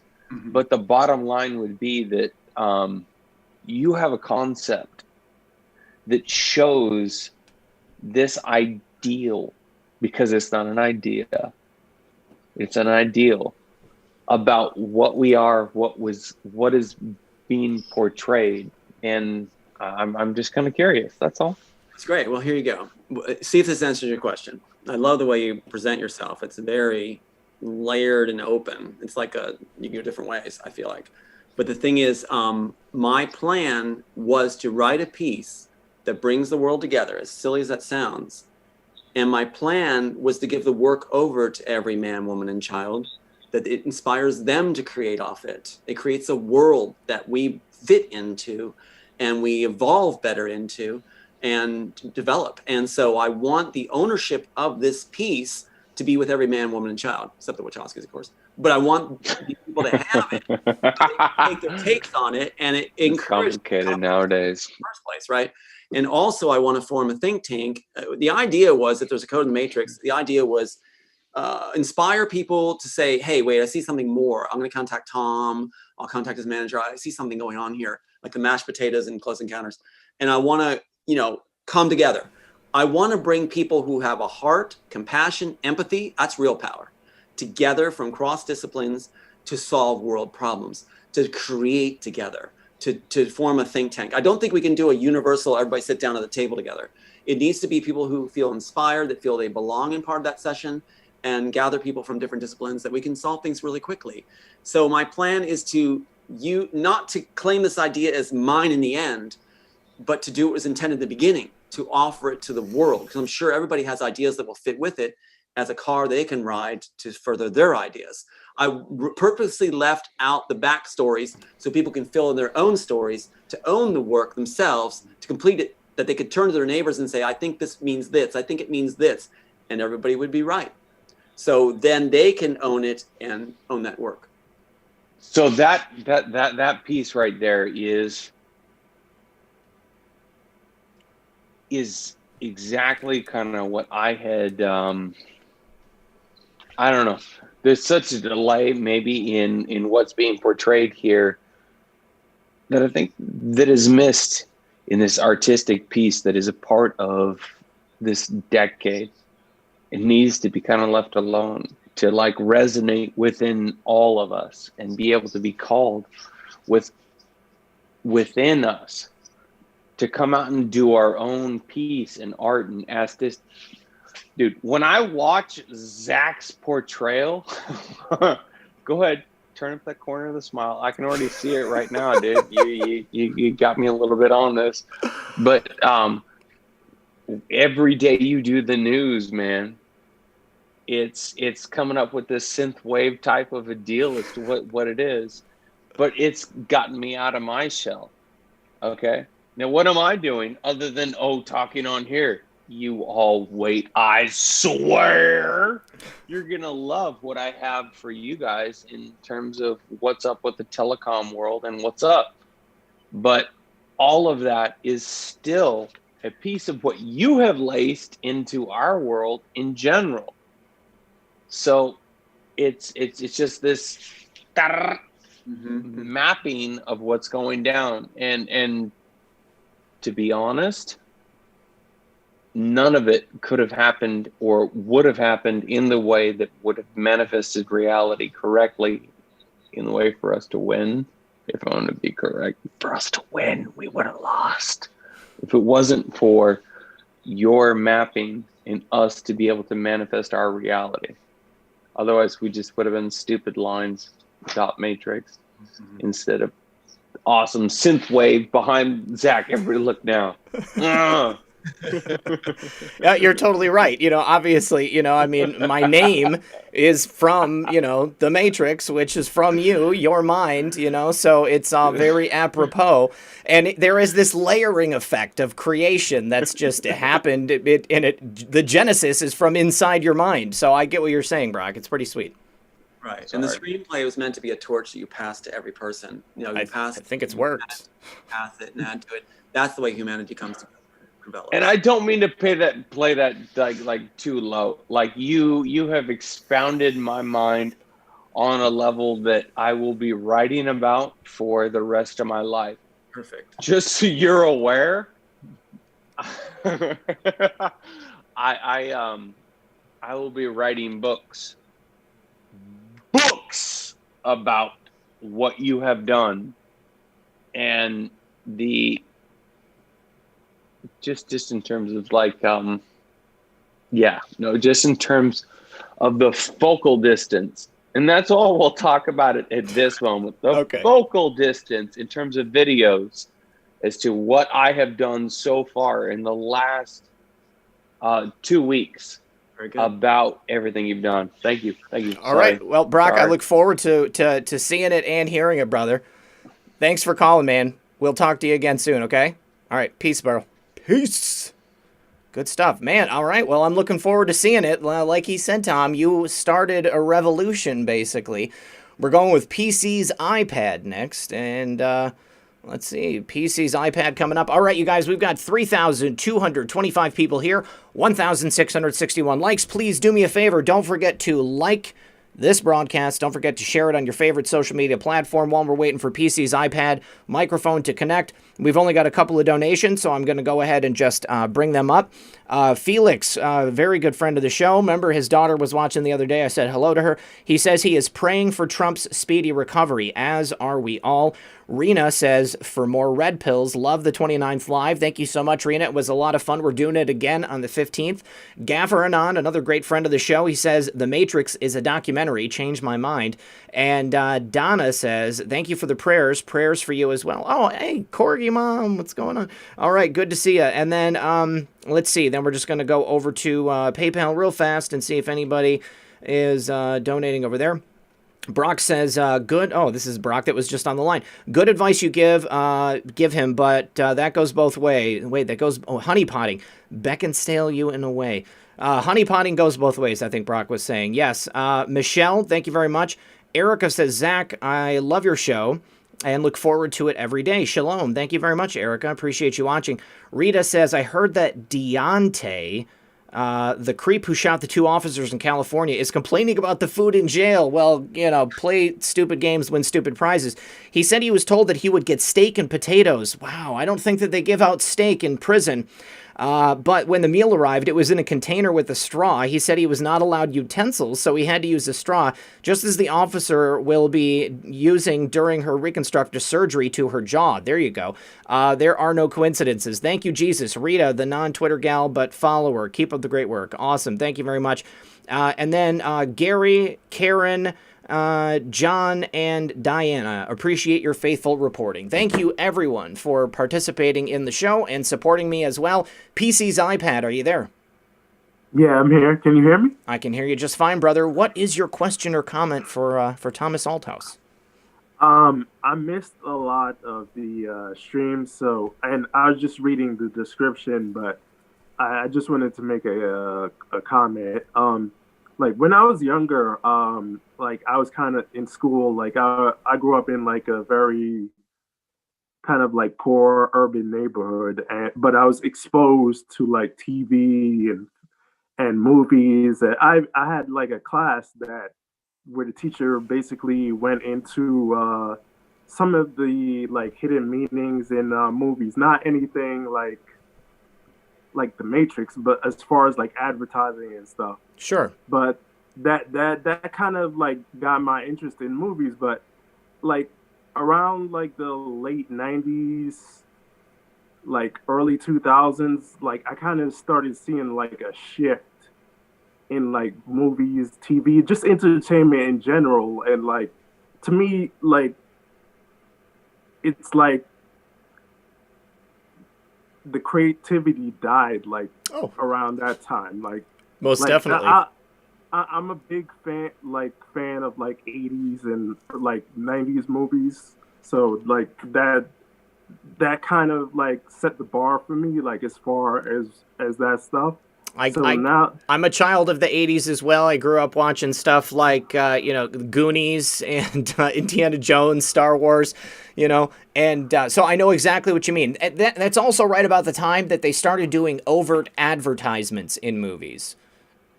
Yeah. Like I said, like I had that class, and yeah, it taught me a lot about that.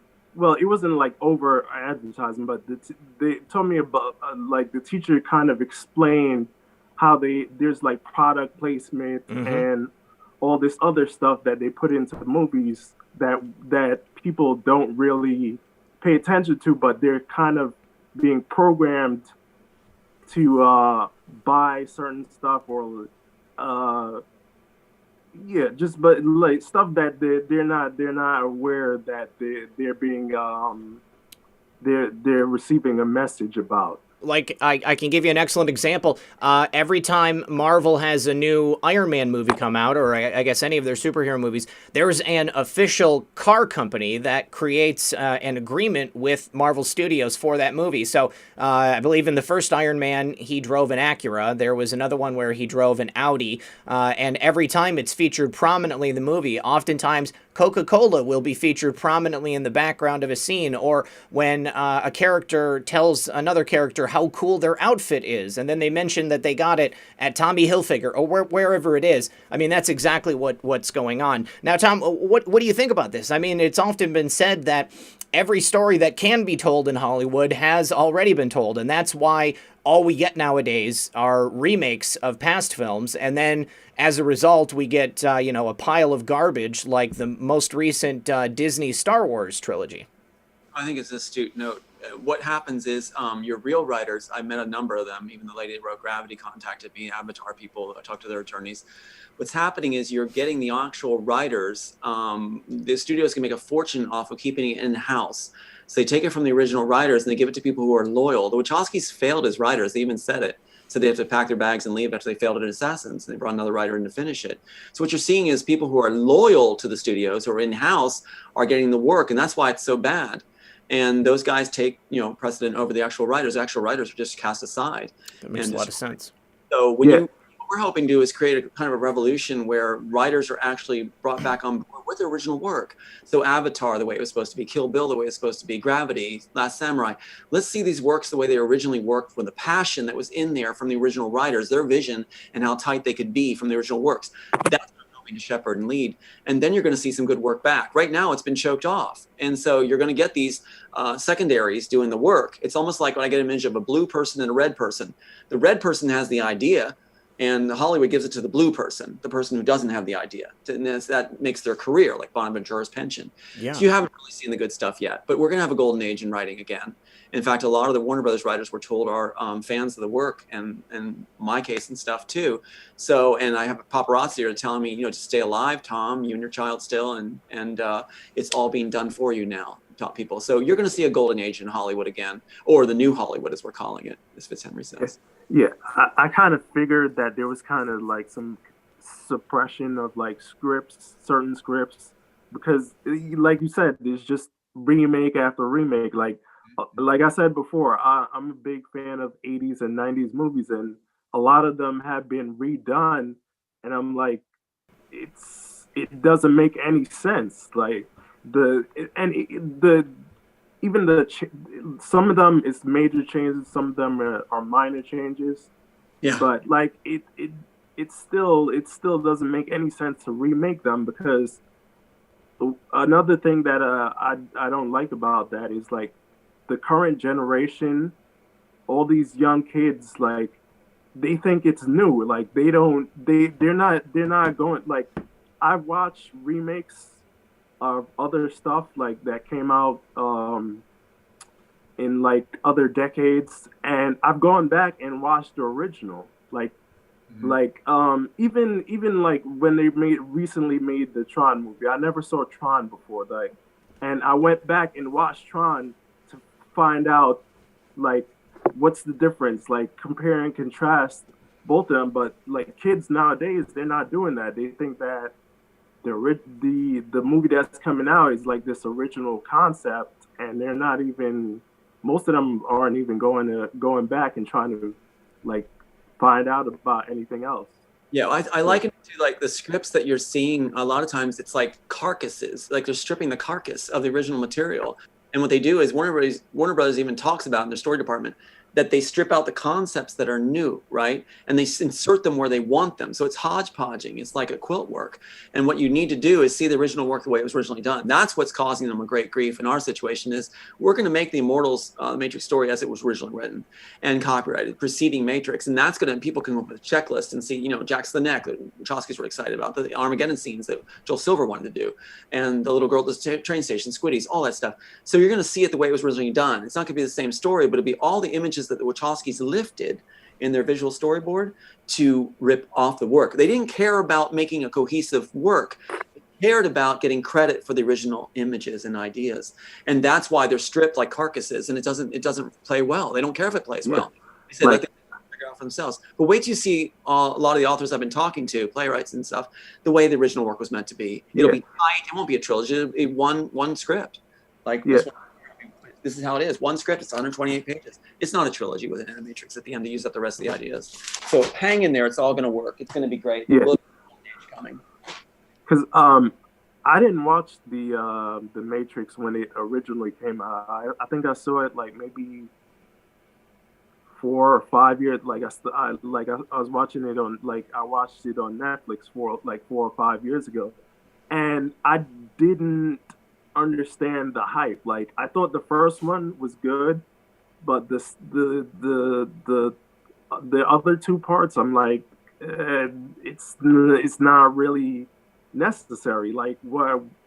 And then like the end made no sense to me at all. Like I didn't see the point of them.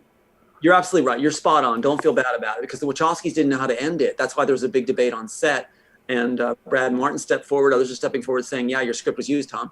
And it's like, what was done was the Wachowskis argued to keep my exact ending, which is in these final pages with the identical figures facing off and everything else. They kept the exact ending. They should have done what everybody on set said to do as they're making up as they went along. Just blow it up. If you're going to go off page, you're going to strip it and rip out the spine of the story, don't keep my exact ending. But they did. They kept the exact sequence of endings. Little girl at the train station coming back, identical figures facing off, pulse wave comes out, little girl hugs, points to the sun. It makes no sense at all. You've got to put it back the way it was. And so that's what we're going to do. So they're definitely afraid of us making the film the way it was. So you haven't missed the mark. You're spot on. These are ripped off films. These are carcasses. These are stripped works where things are just stripped around and put into different things. And like I said, RP, what they did was when they threw my final case, and we're going to come back now with one that's not fraudulent, and they just each had their take on it. They're all taking the same things. Oblivion has the same stuff that Elysium has in it, and you even have the Jacks the Neck and everything else in that, and the robot-like agents and stuff. So just stay tuned. It's going to be a greater world. And I think the ideals in it are going to come across, and we're all going to be like celebrating together going, finally, the clown act is done. Good stuff. Yeah, even like the movies that were based off of books. Like I read the Hunger Games series, and the way that was made, it's like I understand like they're trying to appeal to a general audience, but that book was way darker than the movies. Yeah, I mean, I think you hit the nail on the head. They're trying to appeal to as large an audience as possible, and that is definitely a huge problem in Hollywood, because they will take themes and water them down, and they will insert their own themes, but by and large, they just want at best, a PG or a PG-13 property that they can split into 3 films and then split the third film into 2 more films so that they can get as much money out of it as possible. PC's iPad, we got to move on to the next caller, buddy, but I appreciate you calling in. All right, thanks. Thanks, buddy. We'll see you. Awesome. Good stuff. Now, Tom, I saw a couple people in the chat asking, about evidence for your claims about Pat Robertson. I mean, your experiences in the Robertson organization, the abuse that you endured, the victimization. I mean, this is all firsthand testimony, and there is no reporting, there is no police reports, or there's no case or anything, because as you said, he owns the police department in Virginia Beach, and there was nothing that you could do. Well, actually, we have evidence that he does not want revealed. Desperately doesn't want revealed. That's the letters that were written to Sova that took me on the trip. Yes. He actually talked about the homosexuality and about taking me on a trip unsolicited and all this other stuff, and what he shared. It's all there. And about the defamation. So it's all there. So we've got the letter also from Robertson that's basically calling me crazy with a gun, which was a slander that Sova was passing around to cover their asses. Sorry about that. But that's what's going on. So we got the material to fry them. And what they did was, like when Building 7 went down, they also destroyed the records from the Robertson case. They erased them. Oh, wow. But we have the notes and other things and proof that we can present, and it is driving them crazy. Robertson wants his legacy set. There's actually an article I was just looking at. I'm going to share this screen one more time. And I just want everybody to take note of the fact that we just tied 9/11, Building 7 into this story. Yeah, well, the Matrix in the first graphic that had my high school, my dad's name, my birthday, all that, the first graphic, the Matrix. Yes. that has 9/11 on the next page, because I was whispering through art what Robertson's plans were, and he wanted to do a false flag to have presidential powers where no rights for citizens, and it's like martial law. He wanted an endless war, and that's what I was whispering through the work, and that's why the Immortal story brought that forward. So someone had said it's a documentary. You're absolutely right. It was written as a documentary, basically. Yes. I also, I need to say, President Trump just tweeted. He said, "Going well, I think. Thanks to you all, love." Well, he actually said, "Thank you to all, love." Okay, so a short but brief, however poignant, President Trump just letting us know, checking in that he is doing okay. And I'm just saying we love and support you, Mr. President. No, that's not it. Okay. Okay, so there is evidence, but it just hasn't been made public yet? Yeah, that's the thing. We are making it public on our sites and stuff. We're bringing it all forward because that really is the genesis of the Matrix story. All I could do when everything was being taken from me, I went from riches to rags. Yeah. Everything was good for me, and I was under death threats all the time. They brainwashed my kids, everything. So what I did was I whispered through art, and that just happened to be picked up by Warner Brothers and Disney as, you know, they said it was revolutionary when I pitched Bonaventura and everything. So it really was a concern that Robertson wanted to cleanse the stuff that was in there that pertained to him and his plans, and so it was given to the Wachowskis to save their careers and Keanu Reeves too. All right, so just for the audience, give us your website. It's in the description of the video, but say it out loud so that people can go there after the show. Certainly, redpillrising.org, and I'll show you what the screen is going to look like when you get there. So basically, you're going to see this. Here's the Red Pill site. When you get there, you're going to see this image right here.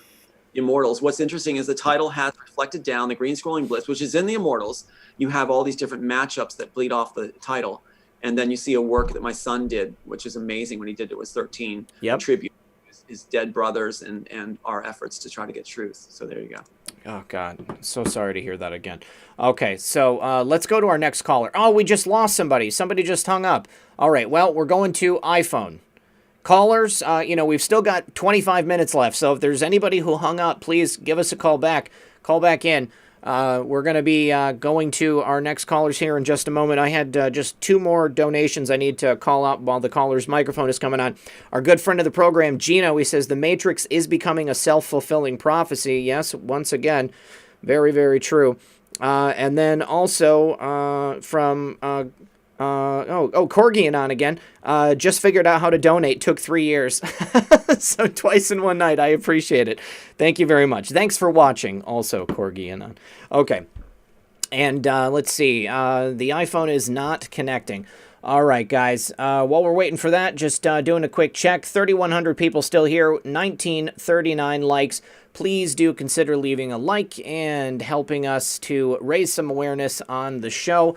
Thanks again, Tom, for being here and sharing your story with us. We're going to try to bring in the next caller, and we'll see who gets their microphone connected first. It's always a bit of a waiting game sometimes with the Zoom calls. All right, so Corey James, you're on the air, buddy. What's on your mind tonight?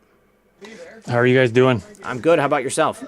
Good, thanks. Awesome. Thomas, how are you? Good. I'm doing great. It's just wonderful to be on RP show and guys. So yeah. I was blown away by what you said a few minutes back about your concept of a think tank, because that's the exact idea that I've really been working hard on for. Well, I shouldn't say I've been working hard on it. I've been putting it out there, trying to find like-minded people for. Well, I think it's exactly like what you described. So I would love to, if possible, collaborate with you or talk to you some more further beyond this call and just see what that means to you. I'd be happy to. I'd be honored to. That'd be great. My problem is I'm very creative, but I'm not a doer. I'm a thinker, and I have a lot of ideas. And so what I've done is I started writing them down, and everybody knows probably. Many people, and we all know hundreds of stories of people who have died penniless with great ideas because they're so afraid to give it away, or perhaps they make something out of it and then they get snuffed out by big pharma or big oil or whatever the case may be. So we all know those stories, but I came upon the idea with sorry, I'm getting an echo here. Oh yeah, it's our other caller. I've gone ahead and muted them, and then caller iPhone, just so you know, you're kind of coming in next. But continue, Corey. Okay, sorry. Anyways, I just realized that I need to work with other people because I have strengths, but I'm not good at everything. Mhm. And my wife is very psychic intuitive, and it was kind of funny because she looked at my list. I didn't know she was looking at my list, but one of the ideas that I had was what I feel would be a brilliant idea for a script for either probably a series, a TV series of some sort. And she asked me where I got that from. She didn't think that I could write or that I had ideas like that, and she was blown away by it. She got goosebumps by reading it, and I said, "Really?" Because I was shocked that she thought it was that good. Because she's very much into the heartfelt things and the spiritual, emotional, and I'm a nerd. I'm a more like the scientist type, but. So, like I say, but I'm not a writer, and so I've talked to my neighbor about this script idea, and I say I need to get together with people who know how to write, put it to paper. Raised something really cool. I just want to share with you. I like that there's a sense of humility about you and sensitivity. I love it, and that's what Hollywood chews up and spits out. I was even told by the planted wife, they're never going to take you. You got too much compassion. You'll never make it unless you believe in the laws of nature and feed off of others and bleed them. And what I'm hearing from you is exactly the type of writer I think is needed in these days, the one that has the humility and the ideas and the gentle spirit. And that's what's needed. Hollywood wants to use these people that are narcissistic, aggressive and things like that. It doesn't rise that way. Great ideas come from a heart. And if you have that compassion and that sympathy, then yeah, I'd love to have you around the table. That's great. For and you sure. also about, pharma and oil. Well, get this. I just want to throw this in because I think it's pretty interesting. That's a coincidence that Joel Silver, from one of the rip-off agents that owns a third of the Matrix, franchise, he actually owns top Canadian oil and pharmaceutical now. What's happening is Warner Brothers owns CNN. They're all becoming mega conglomerate monopolies. And what's interesting, Disney owns and ESPN. So you've got they're owning securities, phone services, oil, pharmaceutical. We've got a nightmare of mega monopolies that is going on that somebody needs to tap down. And that's one thing I would ask to do. And it was interesting. You just kind of raised that specter when you spoke. So, yeah. Okay, Corey, go ahead and unmute, buddy. We were getting some feedback from the television in the background. Corey. Maybe Corey doesn't know how to unmute. Maybe I impressed him. No. I think he just doesn't know how to unmute. Okay, well, Corey, thanks for your call, buddy. But before he goes, Tom, why don't you tell him how he can get in touch? I'm here, guys. I'm he's here. back. Okay, good. Sorry about that. No, it's okay. Why don't you tell Corey how he can get in touch with you? All right. So I make no bones about, I want to be transparent and easy to reach. So our website, or actually our email, is reclaimmatrix@gmail.com.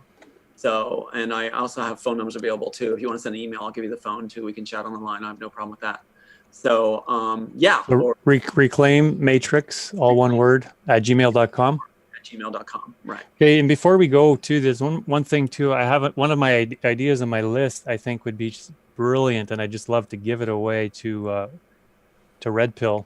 Okay. Is I have an idea for, this isn't really the whole idea, but your friend Aaron that always calls in on your show, doesn't he make dolls or children's toys? He is a bit of a jack of all trades, Renaissance man, if you will. He makes games, and he made a puppet recently, so that might be what you're referring to. Oh, okay, yeah. I have an idea, and my timing's a little bad. I wish I would have thought about this months ago, but a Joe Biden doll, and there's more to it, but I would love, you would sell millions of these on your channel, and so would all the other Patriot channels. But when you add the one feature to it that I have in mind, it would be popular with everybody, not just Trump lovers, but just everybody. And I think it's a brilliant idea. All right. I don't know if it could be made fast enough in time for the election, but even after the election, I think it would sell like hotcakes. Send me an email right now, and so I can go get it and I can see what this is, because I'm my interest is piqued, and I'm definitely looking forward to seeing what your idea is.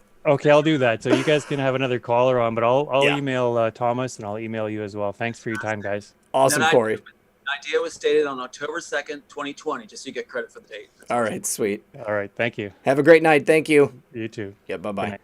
All right, iPhone, go ahead and unmute your line, and we'll get your name. Can we get a name? My name is Candy De Leon. I've donated via Super Chat to your channel several times, and I do miss doing super chats for you. No, isn't it a bummer? I miss the interaction that we get, because I mean, like, immediately it's hard enough to watch the chat. You know, I do what I can to, like, you know, glance at it while we're doing the interviews. But like when the when the super chats would come through, they pop up right on screen, and like somebody has a question. It's nice. But I mean, obviously PayPal and Cash App still allow that, but it's not the same thing. It's not the same type of interaction. But Candy, I appreciate the support you've given the channel in the past, and thanks for calling in tonight. What's your question for Tom? I just wanted to say I loved him rehashing what he's talked about previously, because I did see the previous video that he did with you, and it was amazing. Good content, as always. Thank with you. And I do have 4 Canadian generations of family members, so I completely understand the Canadian aspect of the whole situation.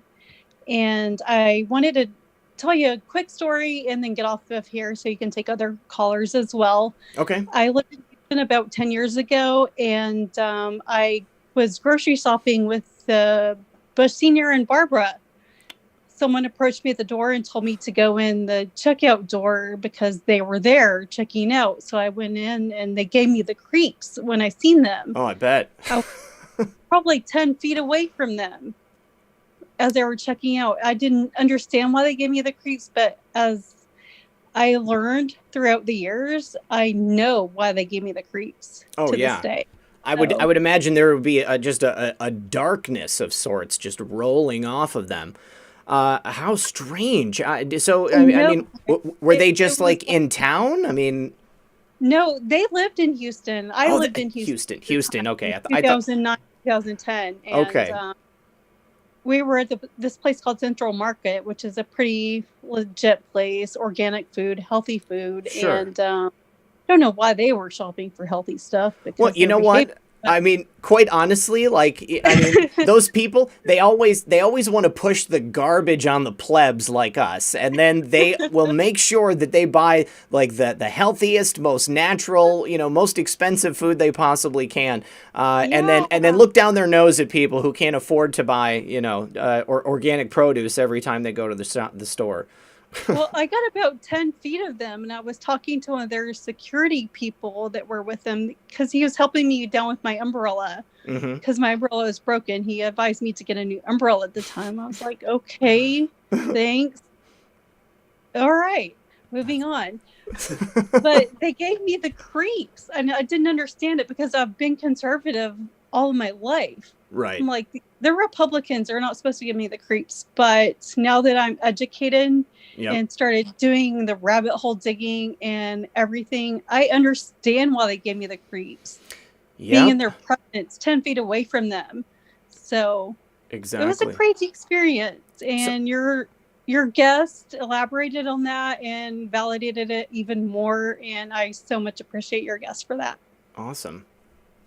Tom, did you, when you first initially went to school and you were, you know, around Robertson and these other people, did you also have that innate sense of dread, knowing that these people had some like malevolence about them, or was it something that you know, became apparent later on? It became apparent almost immediately. Okay. You would be ushered into sessions where they would tell you, if you're not called to be here, leave now, and that we are something different than any other religion or group, and we're the only ones that are going to tell you the truth, and how men are different from women, and men are the ones that head it, women are supposed to be subservient. Right away you learn this is not, it's more like a Jim Jones cult than it is anything else, with an extensive security force that's armed with magnums and no sense of morals. So yeah, I caught on pretty quickly. It was pretty scary and pretty dark. Yeah. All right. Well, Candy, any other thoughts?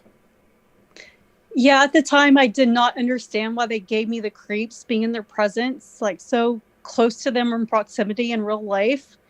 But the closer I dug into all these rabbit holes and the truther movement, I completely got it. And I felt at peace about it. And I'm so thankful about that. So... All right. I'm back in Oklahoma now, away from all that, away from the Bushes in Texas. So I'm great to go. Good. All right. Well, stay safe, and thanks again for calling in. All right. Have a blessed night. God bless you. You too. God And bless Red you as Bull well. Well. She'll be here soon. We'll talk to you soon. Okay. Bye. Bye-bye. Drive safe, honey. Okay, we've got 2 more callers on the line, 12 more minutes. We're going to go with Moto Z, who was next in line. And then after that, our friend Alexandria Occasional Cortex, otherwise known as Mark. All right, Moto Z4, just waiting for your microphone to get turned on right there.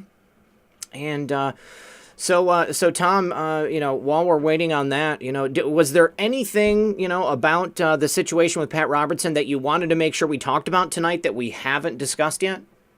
Well, there's so much I could share about the organization. Like I said, it's about business. It's about success. It's not about God at all. About what he does. And if you watch his programming, I think people can identify. I want them to grasp onto it.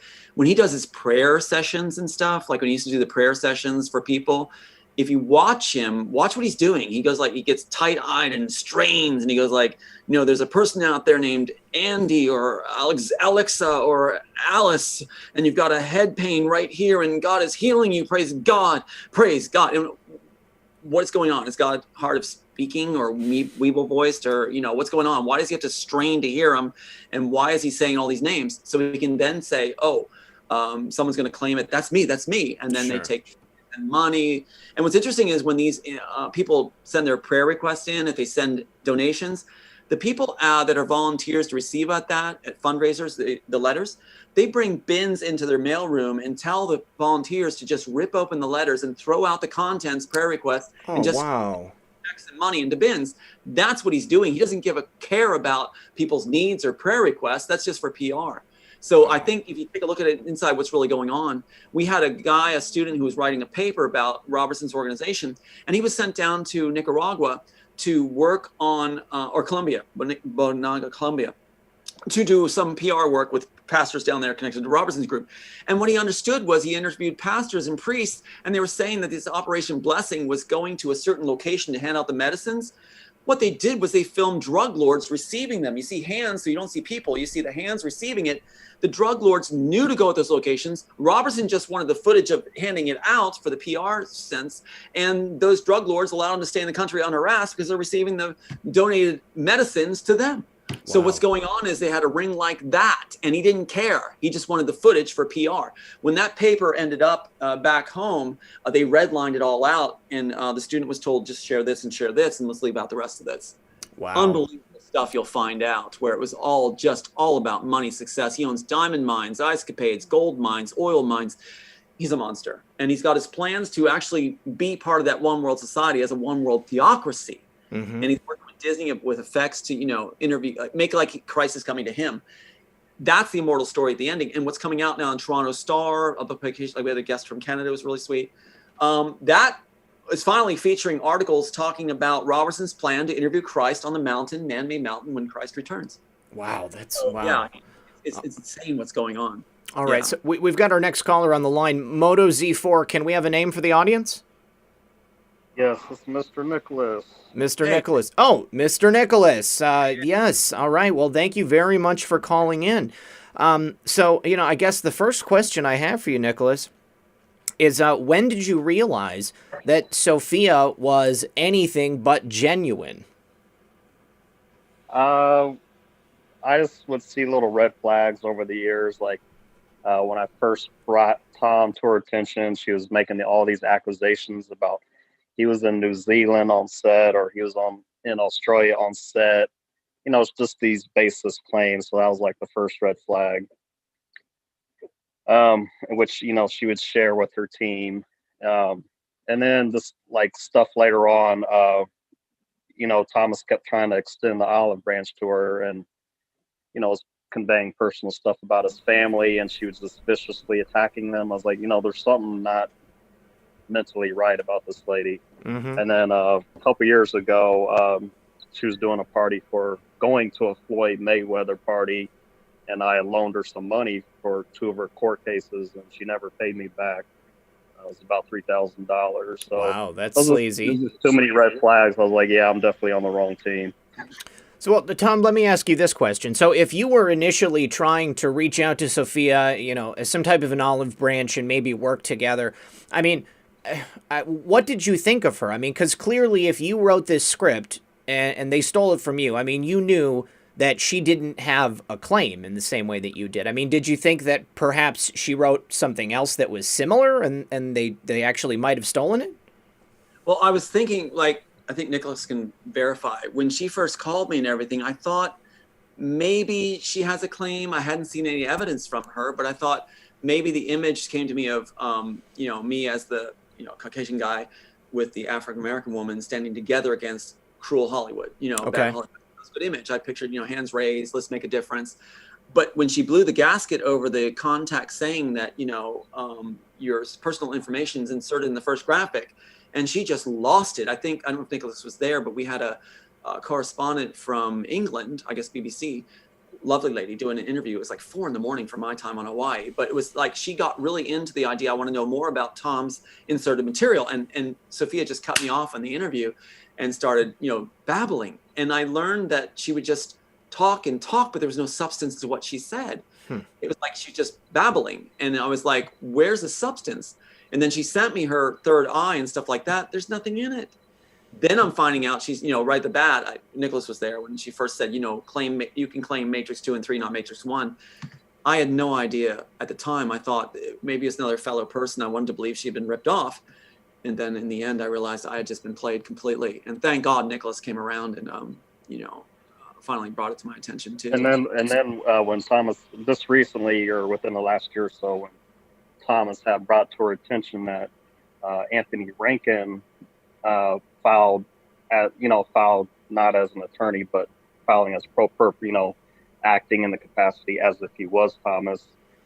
She just continually to viciously attacked Thomas and me and said, "I'm going to report you guys to Anthony Rankin." I mean, I was like, well, this lady's not mentally stable. Nicholas, how did you discover definitively that she was part of this plot to disrupt Thomas and his case?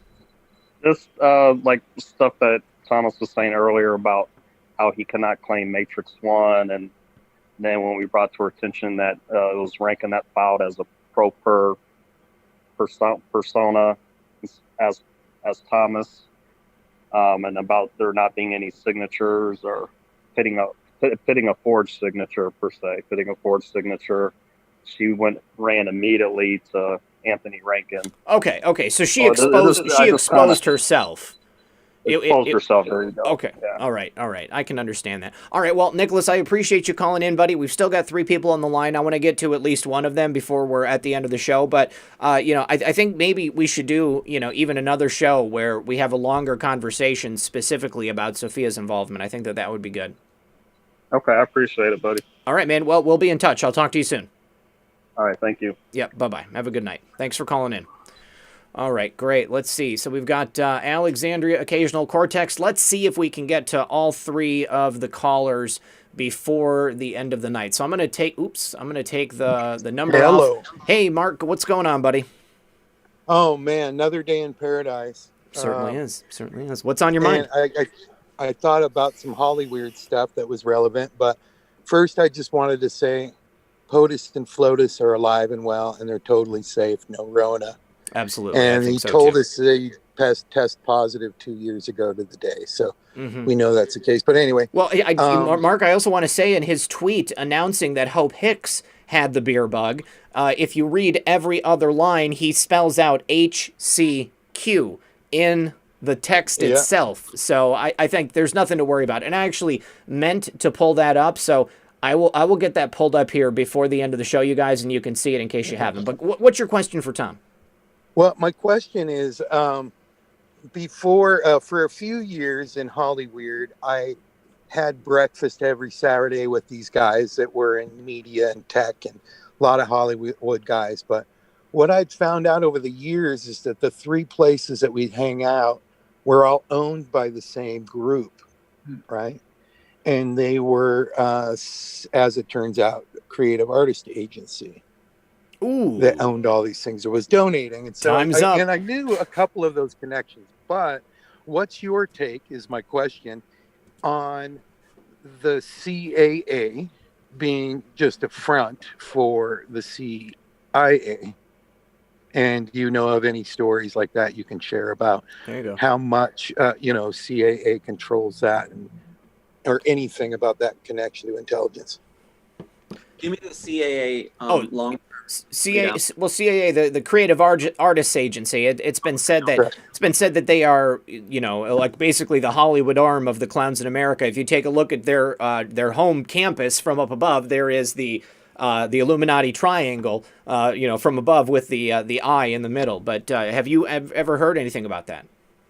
I just know that the CIA has offices, what I'm told, in Hollywood, and what happens is they like to control content. So it started out as a kind of a legitimate thought of national security, making sure scripts don't disrupt national security. If we hit upon something like, I hit upon everything from, I'm corrupt CIA agents, top down, and things like that. And so I really, One World Society coming, it's all in the immortal story. I was just setting myself up for a clam bake. But the thing is, like, what I understand is that it got out of hand. The FBI and CIA are supposed to protect artists. Instead, they're protecting the film industry, which then serves them back and forth. So I wouldn't be surprised that, the CAA, which I'm not totally familiar with the CAA. I'm glad you're bringing it up. I'll look into it.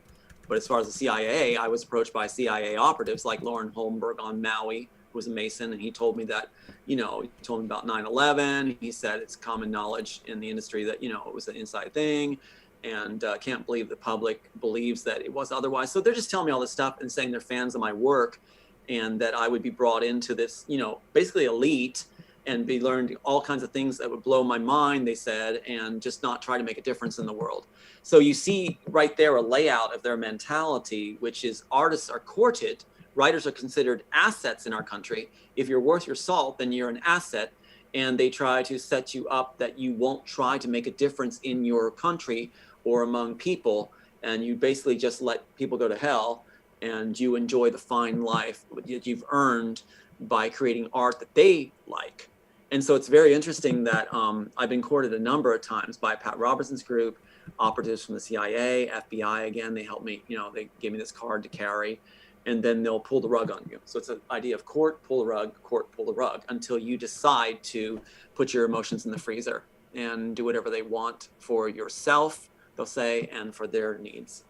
So I don't know if that helps. And I'll just end with this question real quick, and then I'll get off. Have you ever been to Port Clinton, and what are you doing October 15th? October 15th, we're doing another live podcast and MAGA meetup. So, Tom, you're welcome to come to this one if you're free. I would love to. It'd be great. I would be honored. All right. I'll give you the info after the show. All right. AOC, thanks for calling. Are you coming to the next one? I got my tickets. Sweet, dude. Okay, I'll see you on the 15th. All right, man. All right, bye. Peace. Good to talk to you. All right, we've got our next caller on the line. Can we get a name, caller? EMC. Elizabeth Murray. Elizabeth Murray. Well, Elizabeth, welcome to the program. What's your question or comment for Tom? Well, I was just curious, since he wrote The Matrix about creating his own reality, did he consider that he created this reality in which his script is stolen? And if so, how does that play into his own narrative? And then after that, I have a comment. Okay, That's go ahead. Great question. Yeah. Contacts from Hollywood are saying that what's going on is, if this helps answer somewhat, Hollywood is putting me in my own screenplay. They keep saying they're putting you in your own movie. And it's like this being clever thing where they're sticking me in my own world. Now, if it followed suit with the way the screenplay is written, and we've had discussions, my manager and I and others, about this, then how does it end? Well, in my screenplay, it ends where my character can't do it on his own. Being a Christian at the time, I believed I wanted to write a film that shook up Hollywood, where the protagonist couldn't do it. He does everything he can, like a fish out of water. He doesn't succeed. It's the character that comes into the play that the architect didn't expect, or the Smith agent, that actually solves the problem, where there's a higher power involved. So if I was looking at it in that standpoint, I'm still waiting for the higher power to do the great rescue. But, maybe that's happening. So that's what they do, though. In my screenplay, he loses his family, and they're restored to life at the end. And so I don't think that's going to happen. Okay. Yeah. Well, I mean, I'll throw my intention for you to be restored with your family. That sounds like a good ending for you. I like it. I like your authorship. It sounds good. So yeah, absolutely. So I just want to throw in a comment. So I'm a school teacher, and I heard a lot about teaching and during your conversation of callers mentioning teachers who had inspired them. And of course, I'm like on my 18th year of teaching. So I'm of the generation that is in technology from kind of the onset to how far we've gone today with it. And so this whole time for me is really throwing me into learning more about technology, whereas I wouldn't have went there naturally. And so I'm sort of embracing this into with the idea of what will the world possibly be for the kids that are in right now learning the technology and utilizing it. And then maybe thinking of like, what's the grand idea on this? Like, are we really sending these children off to Mars in the future? Like, what's the overall theme? So I love your questions. This is great. First of all, I always tell military personnel thanks for serving, but I always feel like I should tell teachers thanks for serving, because you guys go through it. So thanks for those, 18 years? 18 years. Yeah, well, thanks for your service. That's great. Kids. Yeah. Yeah. And yeah, thank you. You said about what the world's going to be. Well, interesting is it goes along the line of what they're doing is imitating the screenplay and making it our reality. So it's someone else had a really interesting, astute question of like, is this the world you intended? Or basically, I think it was. But it's happening. The screenplay is like generating its own world because the Hollywood wants to copy it so bad that they're putting me on a screenplay. They're generating the world that I intended, sort of. But it's either going to be a benevolent one world society or a bad one. In the screenplay, it's characters that are good trying to make it a good one if you have no choice. But I do want to share something with you that goes along this idea of what are we going to be facing. I'm sharing a screen right now because the Neuralink is actually in the Immortals. This is actually pages from the Immortals. And the Neuralink that Elon Musk is talking about is right here, where you hook up the terminal to the core of the neck and it plays the memories, everything else. So what's interesting is there's so many details that were new back in '93, way ahead of their time, that I just felt like we're coming through. And now Elon Musk is imitating it, doing it. We have the jacks of the neck here on this page. We have the Siri program kind of thing. It's all here, which came from wanting to create ideas that were new, right? So what is in the future? I think what's going to happen is we're going to have a benevolent society. I think writers and artists are going to lead the way with teachers. I think we're going to have think tanks form that are going to actually figure out ways to cooperate. We're going to kind of get rid of national borders and things like national kind of borders, but kind of keep it nostalgic where it's like we have our things that are per traditions, things like that, celebrating diversity. And we're going to become not a money society, but a creative society based on empathy, compassion. Right. I just want to interject real quick on your narrative there. Elizabeth, I just need to say we have to wrap it up after this because we're already over and we've got one more caller we got to get to. Okay. Well, I was just wondering because usually like in a utopia kind of narrative, it doesn't usually turn out to be the utopia. It's usually a dystopia. Yeah. But my additional comment that I wanted to add was just that I personally didn't have, even being a teacher and being around kids, I never had come across a case where I thought possibly sex trafficking was real. But in my experience about 4 years ago, I did come across something in which a child had been taken, was a foster kid and had been taken to Egypt previously and the Bahamas. And the year he was in my room, he was taken to sing for the Pope at the Vatican. And I just kind of want to mention this because it was real for me that he came back to class. And when I asked him, how was the trip? He just stared at me like if he had a plastic fork, he would stab me with it. Mm. And then he beat up a few of his friends that week. And it really kind of opened my eyes that, hey, and then afterwards, okay, Epstein Island and all that happened, but this is previous to that. But it was sort of an eye-opener that this kid had been through a lot of trauma. He was a foster child. And it just didn't really make sense that he was traveling the world. So sorry. So I'm going to leave it there with that comment. But I've had many beautiful experiences with children over the years. And luckily, I've only had one case where, suspected that something like that had happened. I want to give you some hope too, because basically, how do you change the world? You do it with ideas, and that they become popular. There's a manifesto, I think it's the Zionist manifesto, that talks about how, you know, a writer can make a difference. If we have a popular idea where the heads like Disney and others decide it's better to be compassionate and empathetic and do work on the right up and up, we can change the world. We can have a society where we're helping each other. We haven't been conditioned that way, but it can happen. We can do it through art if we lead the way with making it popular to do good, to be caring. And I think we're going to take the place of Warner Bros. Agenda, which is to say we're all dark and we're all bad. I think it's going to flip. And at least we'll have, for a period of time, I think we're going to have a pretty benevolent world. I have to have that hope, and I want to offer that hope to you, that it can happen through changing ideas and changing the idea of let's be compassionate, let's be empathetic, let's work Right, which as a teacher, obviously I have that hope every day because I'm in there with the kids and, you know, they're so new to this world that they're not tainted. Right. And so anything's possible for them anyways. So that's kind of the reality I live every day anyways. And that's why I put my time and energy there. But I was just curious. I mean, I'm such a reader, so I've read so many utopia stories. And yeah, it's not about not believing, but I think there's definitely some things that it's like, oh, it might be a warning if you jump all in on a bandwagon, that you should really keep your eyes open and listen to your inner voice on things and your intuition. I tend to think you're right. Well, listen, I appreciate your call and thank you for calling in. You're welcome. Thank right. you for your time. Thank you. Bye-bye. Have a lovely evening. You too. God Bye. bless. All right. Towers, not flowers. I don't know what you're referring to. If you need to get in touch with Tom, you want to go ahead and give your email again, or Towers Not Flowers? Are you the caller who called in about the Joe Biden doll? I've gotten your email. I just haven't had time to review it yet. I'm trying to wrap up the show. Last caller, you are on the air. Can I get you to unmute your microphone so that we can have your question for Tom? Let me just ask you to unmute one more time.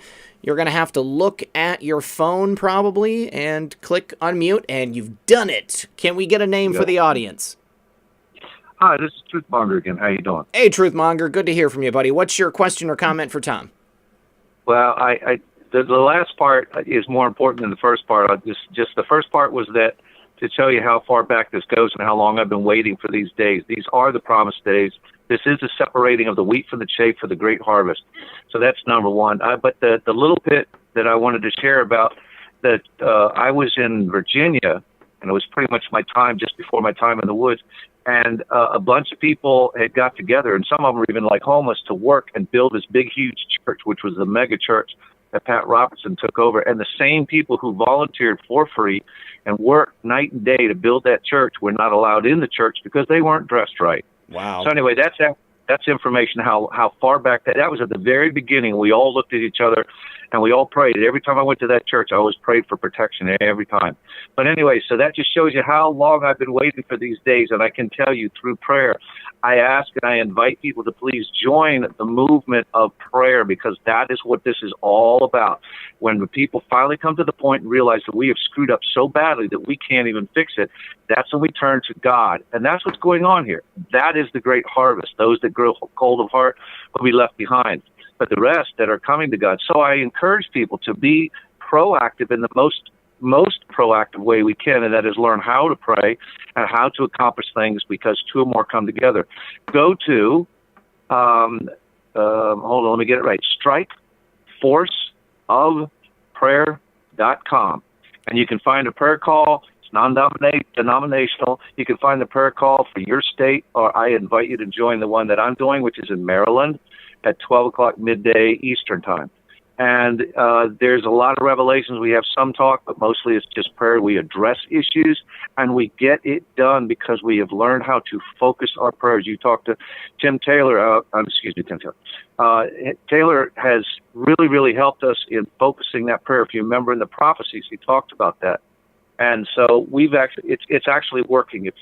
And I'm not going to go into great detail, but once you experience it, you will see there's tremendous things that are happening that we make a difference. So, and brother, I did not know anything about you. I saw the Matrix. I thought it was an interesting movie. That was about it. But I get your message, and I will be contacting you hopefully, because this thing with the continued competency training is what I believe God has given me, because it came directly from God. Once we institute the continued competency training, it will require all of those in public offices and holding any position of public trust to be required to be tested and trained as to their ability to provide as the office requires, which is to do what? To secure these rights and to provide us with safety and happiness. All the other stuff is lies and criminal activity. Absolutely. So it's the way of getting Article 6, where it requires them to support, and that term was used very, very specifically, because it means that they must believe that all men are created equal and endowed by their Creator with certain unalienable rights. So once they believe that, the office no longer being embezzled or corrupted, it will just start like a wildfire poof, because those who can't pass the test no longer remain in office. You see how simple this is? So even the go-alongers to get-alongers will be moved out, or they'll step up and say, okay, I'm a believer, and I'm here because I want to volunteer to give back. That's the purpose of these public offices. I like that. It can help prevent some of the corruption from the top down, too.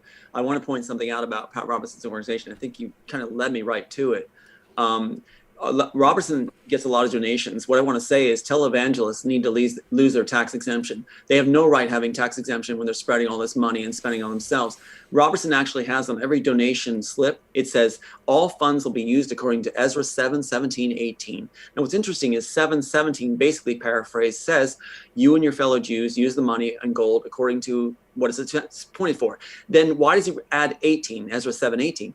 Ezra 7:18 basically says, then you and your brother Jews use the rest of the money for whatever you wish, for whatever purposes you wish. That means he can use his horse stables, everything else. That's on his donation slips. So basically he's saying, screw you. I'm going to use any money you give me for whatever I want.